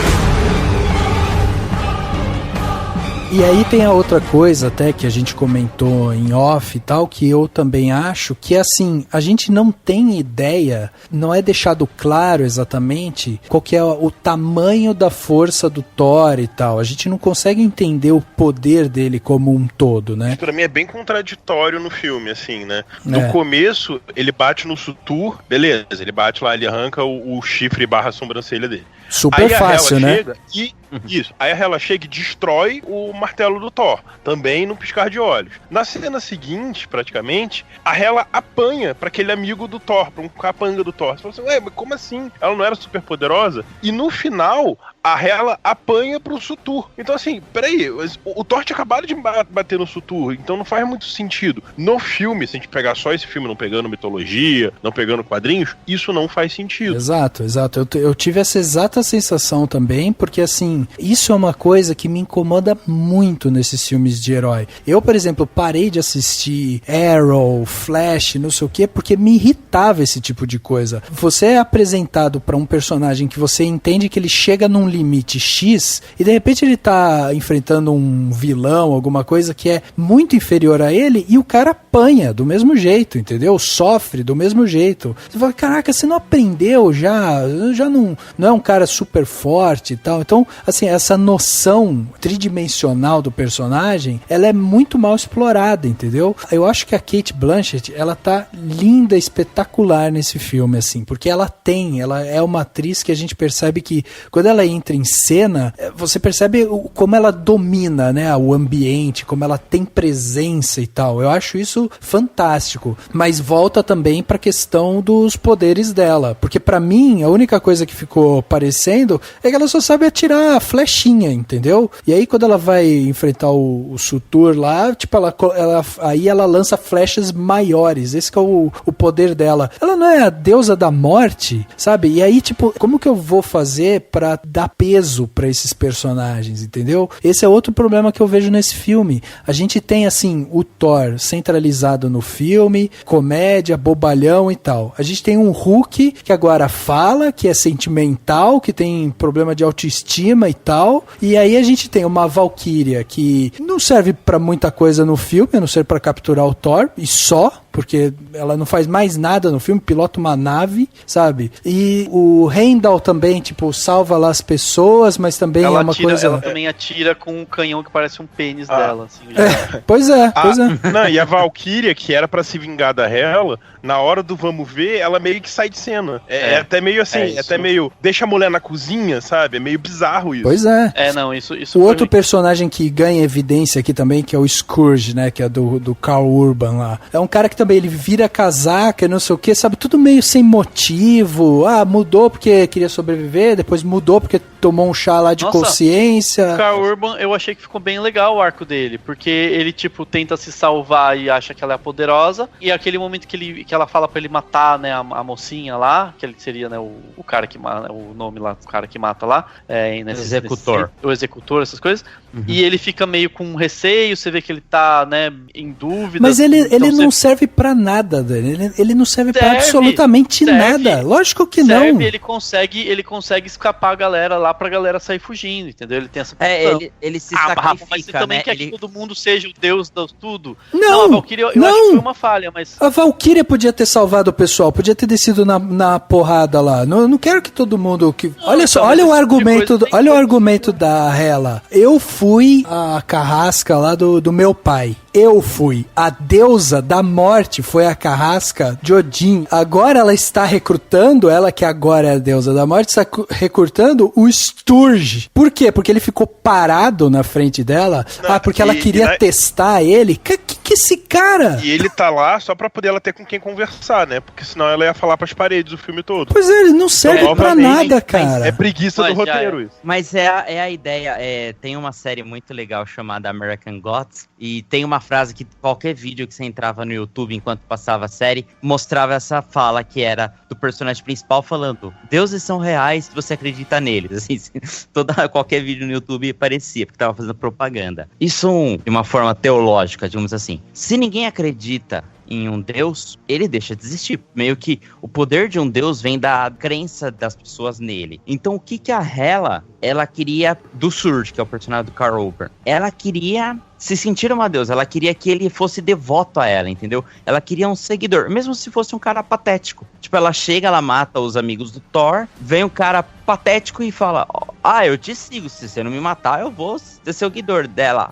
Então beleza. Se aqueles soldados que ela enfrenta lá junto com aquele personagem oriental, que é daquele outro mundo que o Lucas comentou atrás, tivessem se rendido, ou não, nós vamos lutar por você, ela não ia ter matado, entendeu? Então a ideia do Scourge, só defendendo um pouco o personagem, ele começa como um patife, como um covarde, ele não se encontra em lugar nenhum, aí ele vira parceiro dela, e ele tem um momento de redenção pra salvar todo mundo. Ele vê que ele tá sendo um filho da puta e se sacrifica. É simples? É simples, mas ele teve um arco completo. Sim. Tipo assim, você viu ele, por mais que seja pouco, ele evoluiu. Ele passou de um covarde pra um cara que... Mas é um cara que não serve pra nada, cara. E você pode vir falar sobre isso de os deuses existem porque as pessoas precisam acreditar e tal. Acho super legal. Tá aí um mote pra que todos os filmes do Thor poderiam se basear nessa cultura nórdica, nesse pensamento por volta aí das crenças em cima dos deuses e tal. É um negócio super legal. Tem uma série que se chama Vikings, né? Que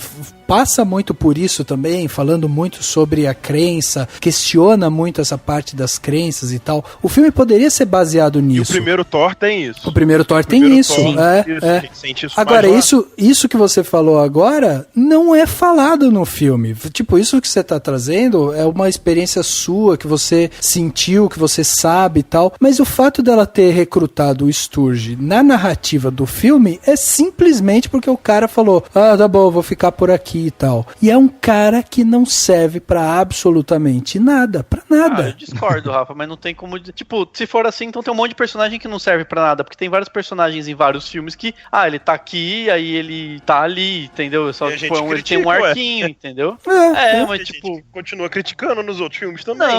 Não necessariamente, tem vários que passa batido. Você fala, tá, pra que serviu esse, sabe? Serviu pra isso. Mas Dani, o personagem ele precisa acrescentar alguma coisa ao filme, a narrativa do filme. Esse personagem do Sturge, ele não acrescenta nada. o de Rocha. O de Rocha é simplesmente uma fuga de comédia ali. É só pra isso também. Ele também não serve, entendeu? Então, assim, é só que para pra pensar justamente assim, no arco. Eu gasto tempo de tela com o Sturge. Eu vou fazer um arco pro Sturge. Ele aparece muito mais na tela do que esse outro personagem. Vai aparecer mais vezes em outros filmes. Né? Então, cara, não sei, claro, porque ele lutou... O personagem do Carl Urban? É. Acho que não, acho que ele morreu. Eu também acho. Acho que é. Ele se joga lá no meio da galera, eu acho que ele morreu. Toma uma flecha da Hela e morre. Pois é. Mas, cara, é que nem o Grimar Língua de Cobra no Senhor dos Anéis. Ele era um paspalho do Saruman. Sempre tem. Qualquer filme, cara. Se a gente pegar pra achar, isso daí é fácil. Sempre vai ter o personagem. É um arquétipo comum nesse tipo de filme. Sei lá, os inimigos. Tudo bem, eu concordo. Aqueles patifes que acaba junto com o esqueleto lá contra o He-Man.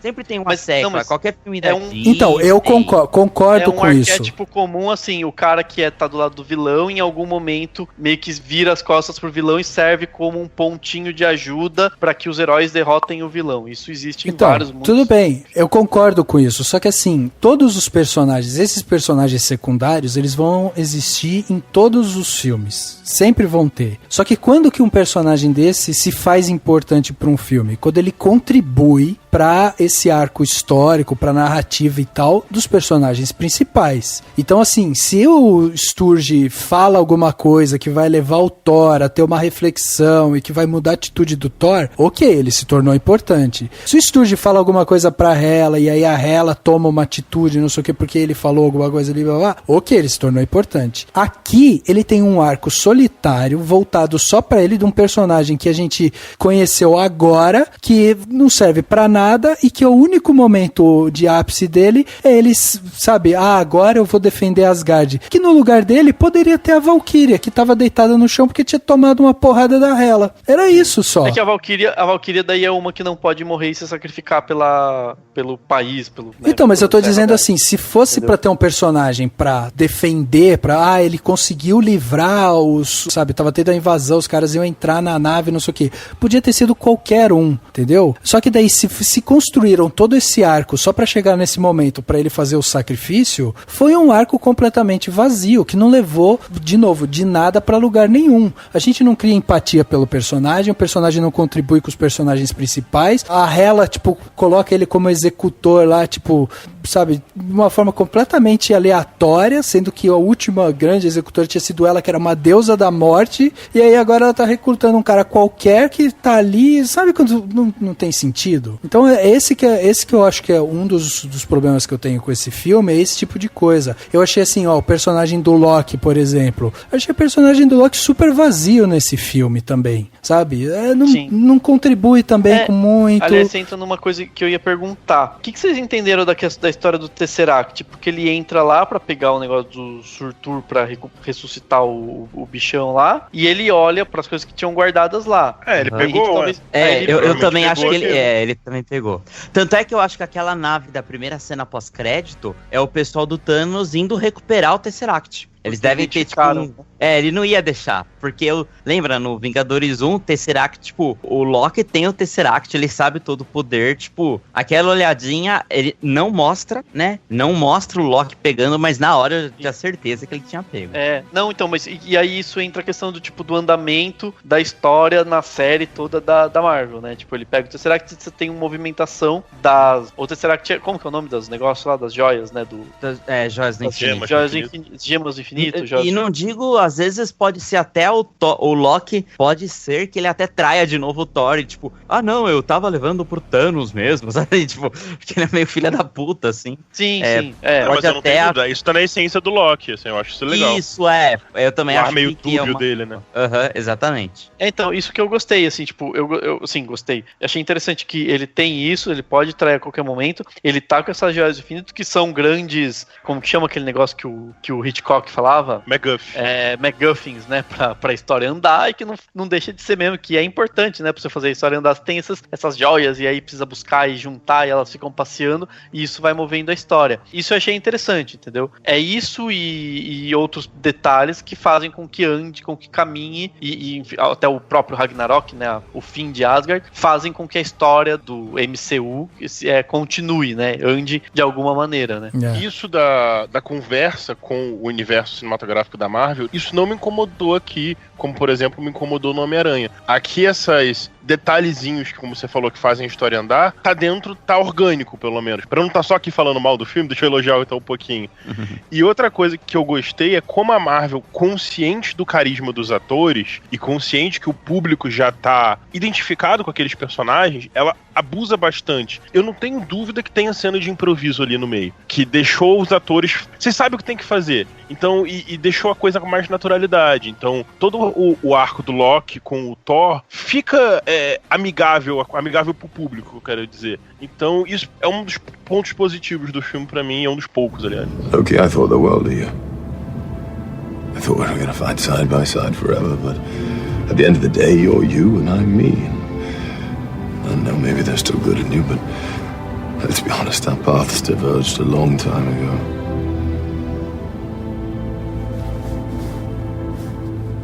Yeah. It's probably for the best that we never see each other again. That's what you always wanted. Hey, let's get help. What? Get help. No. Come on, you love it. I hate it. It's great, it works every time. It's humiliating. Do you have a better plan? No. We're doing it. We are not doing Get Help. Get help! Please! My brother's dying! Get help! Help him! Oh, classic. Still hate it? It's humiliating. No, not for me, it's not. Bom, gente, vamos dar as nossas notas então, né, aquela consideração final pra gente carimbar aqui quanto que o Cinemação vai dar pra esse filme. Eu vou começar com o Henrique, né, que saiu, riu, se divertiu com o filme. Então, Henrique, diz pra gente de 0 a 5, quanto que você vai dar pra Thor Ragnarok. Então, pouco antes de gravar, eu até pedi ajuda pro Lucas pra ver o quanto eu tinha dado pro Guardiões da Galáxia 2. E ele falou, você deu 3,5. Então, pro Thor Ragnarok, eu vou dar a nota de 4 claquetes. Legal. Por tudo que eu falei, porque... Chocado. Cara, eu gostei bastante do filme, como eu falei, eu achei que ele não ficou na mesmice. Eu já tava bem de saco cheio dos filmes da Marvel, assim. Tipo, Guardiões da Galáxia, não tem nada assim que eu me lembre, puta, tão animado. Mesmo Homem-Aranha de Volta ao Lar, não tem nada que eu me lembre tão animado. Talvez o Thor Ragnarok, ele seja um pouco esquecível, mas eu sei que, assim, teve coisas marcantes. Por exemplo, a comédia, ela foi marcante. As cenas de ação com o som do Immigration Song foram marcantes. Então, ele realmente, foi um ponto fora da curva, como eu já disse umas 2 ou 3 vezes. Eu gostei bastante de ver o Chris Hemsworth entregando um outro personagem. Lembra um pouco o que o próprio Hugh Jackman fez com o Wolverine. Ele estava acostumado a fazer o Wolverine de um jeito, ele fez de um outro jeito, bem mais sisudo. Chris Hemsworth foi pro outro lado. Ele estava fazendo um Thor mais travadão, ele fez um Thor zoeira, entendeu? Apesar dos problemas da personagem da Hela, eu achei a interpretação da Cate Blanchett super, assim, caricata no bom sentido, ela curtindo a personagem. Achei muito bom ter uma vilã fudidona, assim, tipo, provavelmente eu acredito que ela não tenha morrido. Muita gente acha que ela pode ser até a parceira do Thanos nos futuros filmes. E é isso, eu gostei do filme, achei bem engraçado, assim, eu ri bastante. Como comédia mesmo, foi uma comédia boa. Como filme com cenas de ação, também foi um filme bom. Não perfeito, mas... para um parâmetro Marvel Studios, 4 claquetes é uma nota que eu considero justa. Muito bem, tá aí então a nota do Henrique. Vamos pra nota do Lucas, né? Que é pra tentar dar esse contraponto aí. A nota do Henrique é tão coerente que ele precisa pedir pra mim pra eu ver qual que foi a nota que ele deu no Guardiões 2, né? Você tem melhor mais argumento. Bom, vamos lá. Eu adorei o filme, né, como vocês perceberam, e eu, de fato, eu mantenho que pra mim é o pior filme da Marvel. O Henrique mencionou agora que ela é a primeira vilã. Eu acho que, de fato, eu não lembro de outra vilã no universo da Marvel, isso é bacana, mas pra mim ela é uma magia do Esquadrão Suicida com uma atriz excelente. Nada além disso. Eu saí do filme, sei lá, por algum motivo querendo dar 2,5, até na minha crítica lá no Razão de Aspecto eu dei 2,5, e eu tô cada vez, eu revi o filme, eu tô abaixando. Eu vou dar, pela primeira vez a nota quebrada aqui, eu vou dar 1,7. 1,7, olha aí. Só pra ferrar o Rafa no cálculo, hein? Ótimo. Então faz o seguinte, 1,74. 74, tá ótimo. Excel faz tudo, mano. Tô brincando, gente. 1,7 mesmo. Não, vai ficar 1,74. Não, dá pra entender, ok, então vamos aqui, a nota do Lucas 1,74. Dani, você, quantos que você vai dar pro filme Thor Ragnarok? Então, por ter tido os atores excelentes, eu achei que os atores estão muito bem, muito dentro dos personagens, assim, que o roteiro, né, pede, que tá pedindo no filme, por ter sido uma comédia muito, muito boa e por ter promovido essa quebra com o gênero, né, e apesar de ser um pouco esquecível, como todos os filmes da Marvel, então tá dentro do pacote de uma certa forma, por ter essa diferenciação, né, no sentido de você diferencia o filme dentro dos outros filmes porque ele tem o visual um pouco diferente, tem aquilo, tem as piadas e tudo mais, pelas questões técnicas, por estar super bem e tal. Enfim. Tá falando assim, pela família, por Deus. Pela família, por Deus. Eu voto que eu fui elencando aqui. Eu vou manter a mesma nota que o Henrique deu, pra mim é 4, assim, é uma nota, até eu tava pensando 4,14. Eu cheguei a pensar em 4, alguma coisa, mas pra mim pode ser 4, tipo, é um filme, sabe assim, é um filme divertido e é um filme que, eu acho que ele é honesto, sabe, é aquilo e pronto, é, né, capacidade esquecível. Eu até pensei, falei, nossa, será que eu tô ficando maluco, né, tipo, dando nota boa? Aí eu vi, tipo, o filme tá com 96% no Rotten, não sei que não tô dando, como fala, o Rotten Tomatoes não é parâmetro para absolutamente tudo. Ele tá com 96% contra 66% do Mundo Sombrio e 77% do primeiro Thor, né? Enfim, acho que é uma nota justa, é uma nota que pra mim é justa, pra mim vale a pena, é um filme 4. É diferente de um, assim, só pra vocês entenderem, nota não é, isso aqui é 4, significa que ele é mais importante do que o outro que você deu 3,5. Não, significa que dentro da análise você dá essa nota, mas claro que tem filmes 3,5 que vão perdurar na história, entendeu? Tem filmes até nota 5 que vão ser esquecidos, e tem filme tipo nota 3, 2,5 que daqui a 20, 30 anos você vai lembrar por outros motivos. Esse eu entendo que ele pode ser esquecível no sentido, como fala assim, no sentido de história do cinema, e ele é mesmo, mas em termos de pós-modernidade no mundo líquido que a gente vive, ele é nota 4. Entendi, tá aí, muito bem explicado. E tem o Hulk Gladiador. Que já vale uma nota, né? Já vale 1 ponto. Vai, Rafa, a partir de 1 ponto, qual que é essa nota? Eu acho assim, ó, isso que o Dani falou sobre os filmes serem memoráveis e tal, eu parto muito assim, o que esse filme significou pra mim, né? Por isso que a nota é minha. Então, assim, quando eu dou uma nota 5 pro filme, é porque esse filme pra mim entrou numa galeria ali de que eu vou lembrar desse filme durante muito tempo. Então, assim, eu já não consigo dar nota 4, 5 pra um filme que eu sei que daqui a algum tempo eu vou esquecer, entendeu? Esse que é o meu argumento pra já não dar uma nota tão alta. Depois eu acho o seguinte, eu me diverti com o filme? Me diverti. Eu fui lá, ri com o filme. Pra mim, uma das cenas mais engraçadas, acreditem ou não, é quando a Valkyria entra lá no quarto do Hulk e o Thor não consegue colocar o braço na prateleira, sabe? E ele fica meio sem saber o que fazer com o braço. Ah, verdade. Porque assim, eu achei ele com o time das piadas, eu achei que realmente elas dão muita escorregada, sabe? Faltou, talvez, um pouco mais de know-how deles, justamente nessa parte, para que o filme tivesse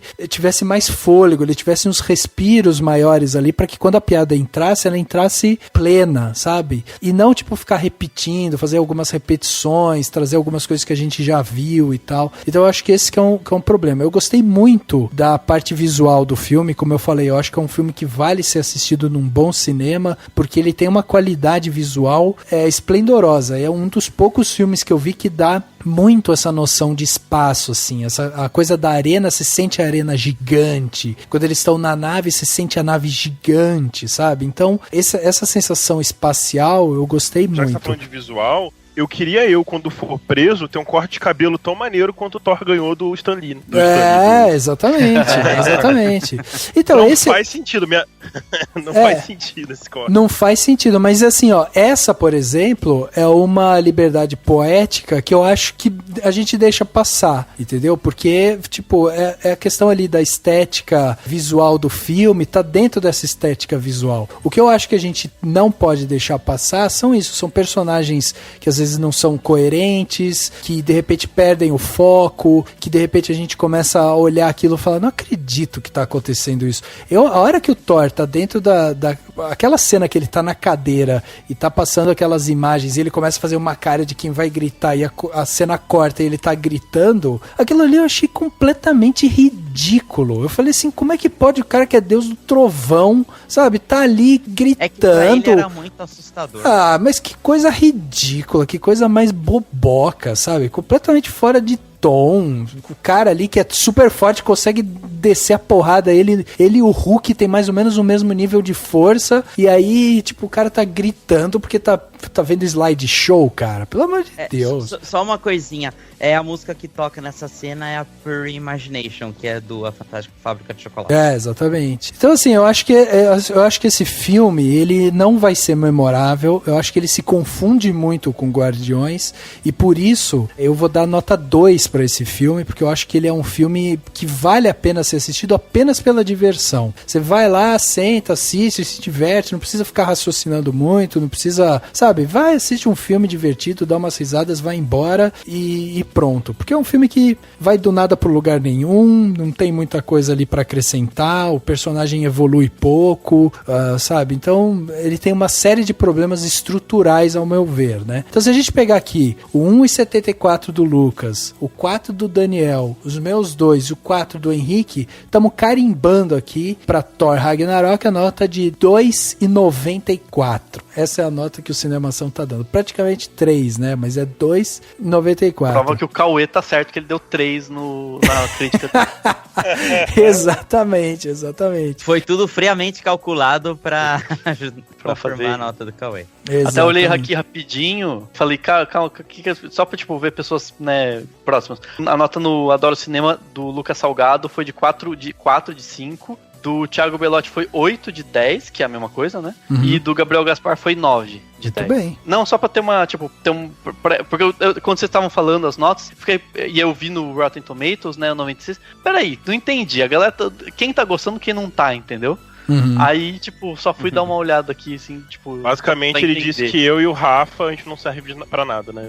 Não, tipo, eu queria entender, porque eu falei, cara, calma aí, não entendi nada. E o Cauê deu 3, entendeu? Tipo, tá muito em todos os pontos, assim, cada um pensou uma coisa, eu acho. Não sei. Exatamente. Acho que vale a pena aqui pra você que tá ouvindo, de repente não assistiu, né, o Thor, e de repente, sabe, escutando aqui a nossa discussão, falou, porra, quero entender um pouco mais o filme e tal. Meu, vai lá, assiste, sabe, senta, se diverte lá e tal. Depois volta aqui e manda seu comentário, fala o que você achou, se foi bom, se foi ruim pra você, se condiz, se divertiu, né, que é uma coisa importante também dentro do cinema. Eu acho que boa parte da minha nota, por exemplo, vai pra isso, porque eu não achei assim que, por exemplo, foi tempo perdido, sabe? Já teve filmes que eu assisti que eu falava, cara, por muito pouco eu não tô levantando e indo embora, mas o meu orgulho não deixa, entendeu?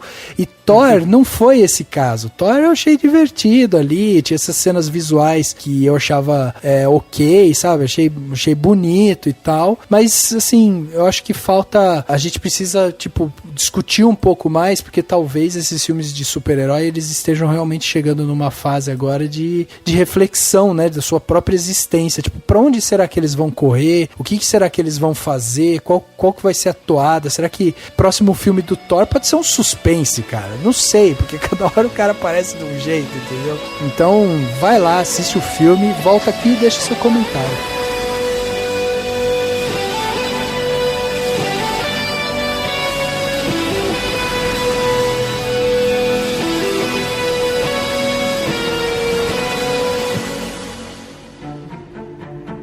Dicas para a sua semana?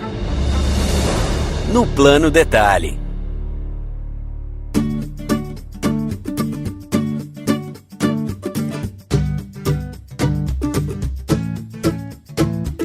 Plano Detalhe no podcast 251, olha aí aquele momento de darmos aquele close naquele objeto, naquela sensação, naquele momento ímpar que trazemos aqui para você curtir melhor a sua semana, né? E aproveitar com as dicas que vamos trazer aqui. Então vamos começar com o Lucas, que é o cara que odiou Thor, mas tem uma dica de amor puro, hein? Bem por aí. Eu agora, nos planos detalhes, eu vou tentar indicar sempre algo relacionado ao nosso podcast e algo relacionado ao cinema nacional. Então vou dar 2 dicas, cada uma nessa vertente.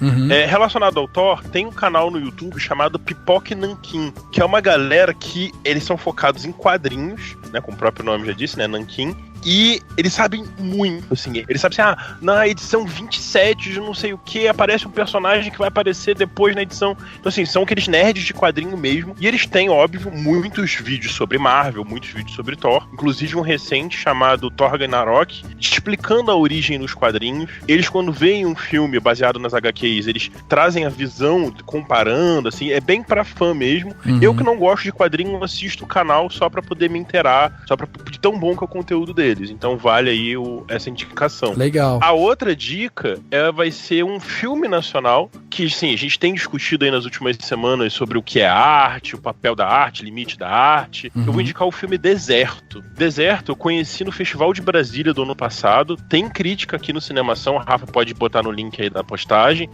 Pra mim o Alto da Compadecida do século XXI. Olha! Ele foi outro selo grande, ó. É o melhor filme nacional desde Tropa de Elite 2. Caraca! Desde Cidade de Deus.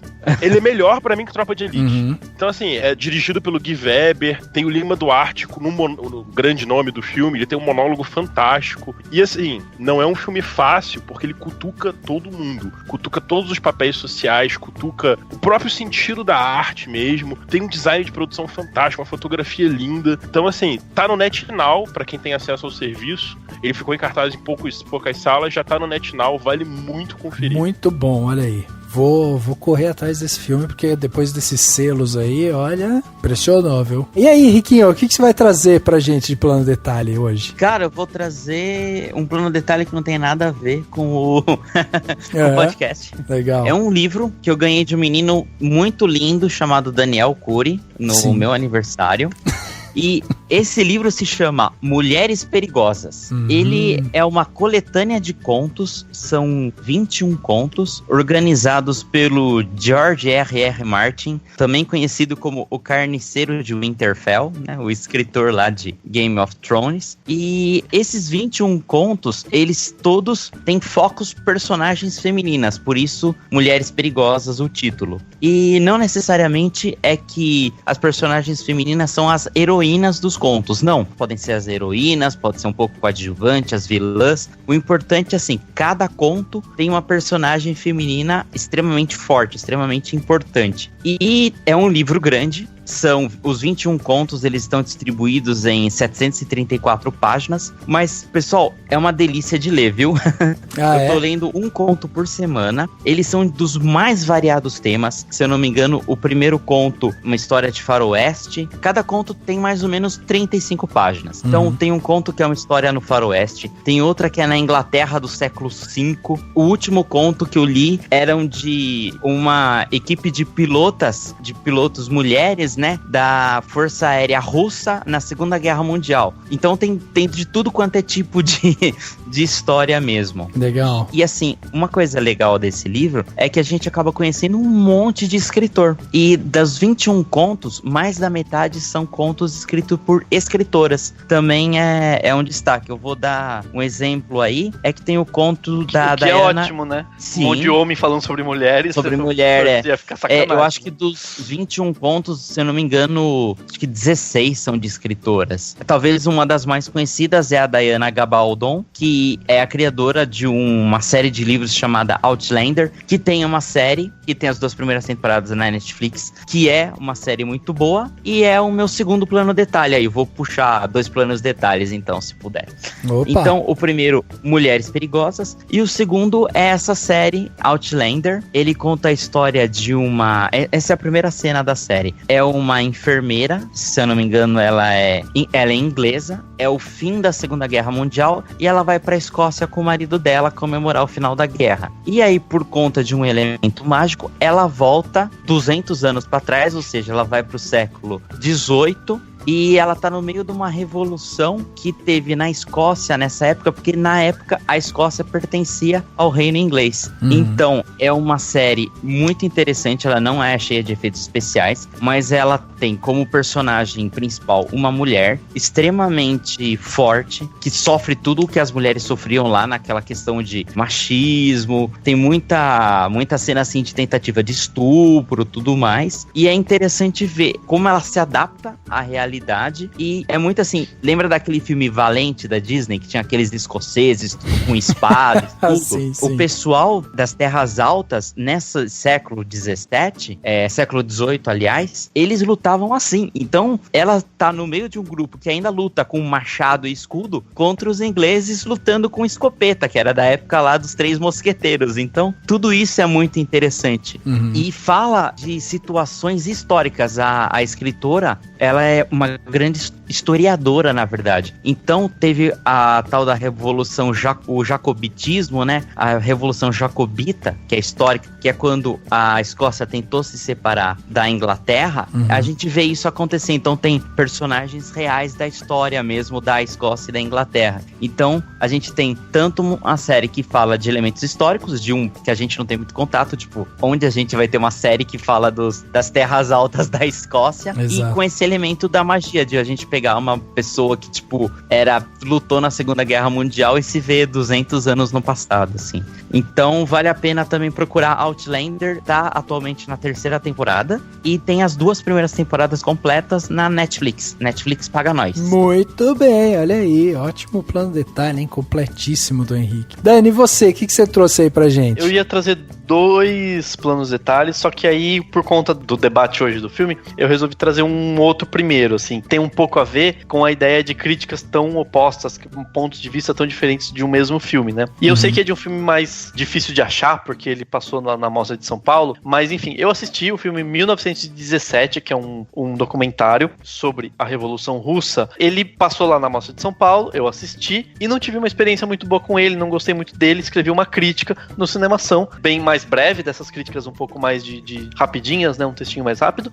e peguei pesado com o filme. E depois eu fui lá no Plano Crítico, que é um site de críticas de cinema, inclusive quem não conhece tem que conhecer, porque ele é excelente, em que eu vi que o cara que fez a crítica deu uma nota bem mais alta. E aí rolou um debate, eu comentei lá, ele comentou depois no Cinemação, então a gente trocou figurinhas sobre o filme.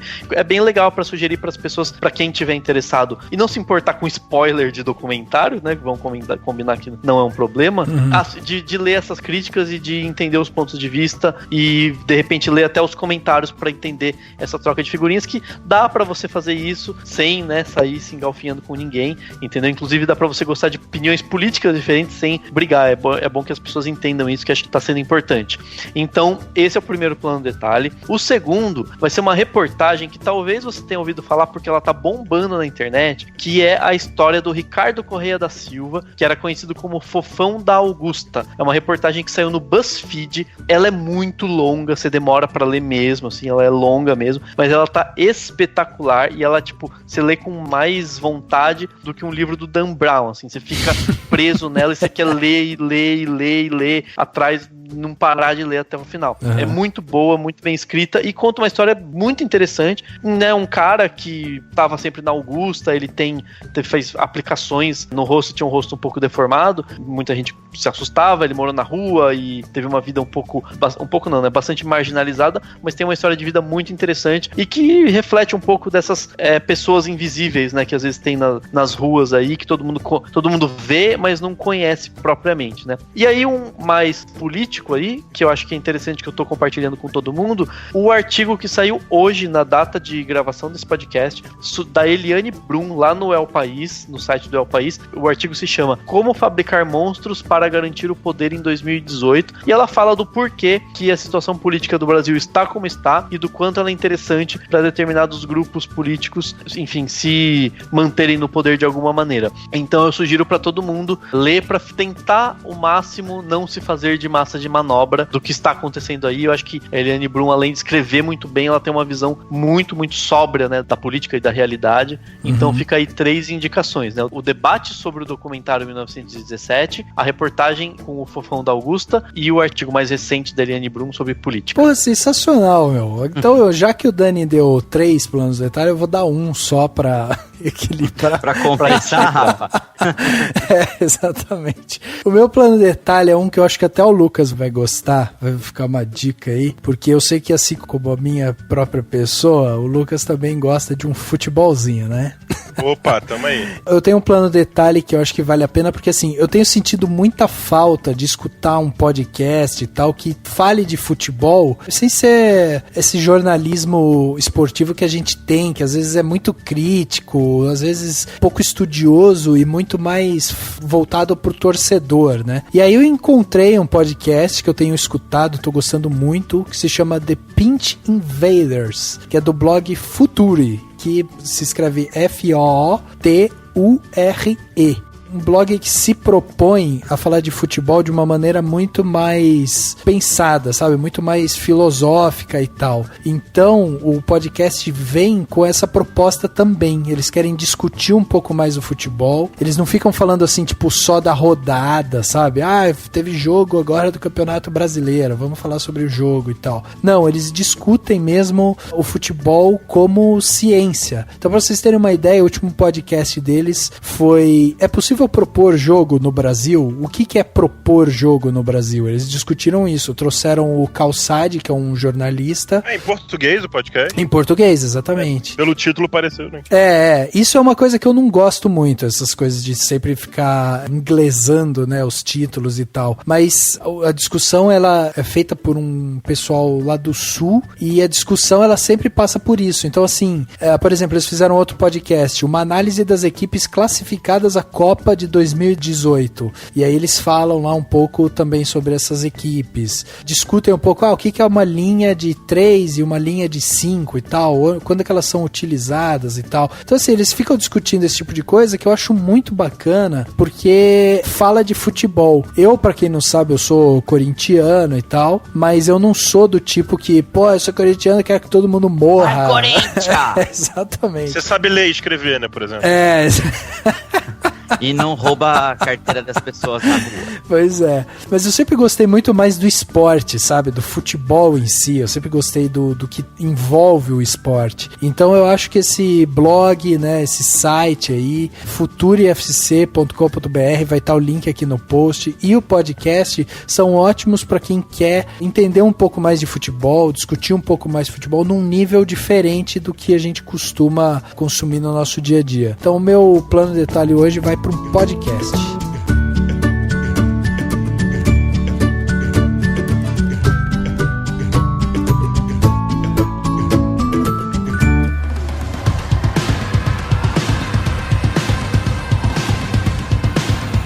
Chegando ao final de mais um podcast, agora o podcast Cinemação 251, discutimos aqui o filme Thor Ragnarok, é um filme que realmente deu o que falar aqui, né, discussões sempre muito legais, porque a gente entende vários pontos de vista e tal. Sempre bom frisar que a gente nunca tá aqui pra querer ficar mudando a opinião um do outro, né, a gente tá aqui pra trazer visões diferentes e, consequentemente, ajudar, inclusive, a argumentar o que eu gosto, o que eu não gostei e tal, e até entender o outro ponto de vista, né? Então é legal esse tipo de discussão, por isso que a gente tá esperando o comentário aí de vocês. Até porque se todo mundo falar a mesma coisa é chato pra caramba. Chato pra caramba, é legal essa discussão mesmo, visão pró, visão contra e tal, e a gente tentar encontrar essa zona cinza, né, do podcast. Lucas, muito obrigado pela sua presença aqui, mais um podcast, né, sempre muito bom, e vamos nos ver aí nos próximos, hein? Valeu, galera. Eu Ainda bem que o Rafa concordou comigo, porque eu achei que eu ia ficar meio torto nessa discussão. Nossa. E eu reclamando do humor do filme, né? Pois é. Começamos com o trocadalho do Dani, né? E aí terminamos com o trocadalho. Valeu, galera. Sempre uma honra estar aí com vocês. Valeu. Show de bola. Henriquinho, obrigado também por mais uma participação aqui no nosso querido podcast. Valeu, Rafa, Dani e Lucas. Eu vou voltar agora pro meu exílio em Sacar. O pior que deve ser divertido morar lá. Jeff Goldblum. Cara, eu sou fã do Jeff Goldblum. Ficaria lá de boa, é só ele não querer me derreter com aquele cajado bizarro. Isso aí, valeu, gente. Valeu, Rafa, valeu, Henrique, valeu, Lucas. Obrigado a todo mundo. E espero que todo mundo tenha gostado. Foi um debate saudável, né? Se alguém terminou o podcast e não está saudável, é só ir pro hospital procurar pelo doutor. Mas. Nossa senhora! É isso, foi um debate saudável. E por mais debates saudáveis, é só continuar ouvindo o podcast Cinemação. Então, até semana que vem. É bom a gente ver, né, que tipo de piadas que esse filme inspira os nossos colegas a fazer. O podcast Cinemação 251 fica por aqui e a gente se vê no próximo.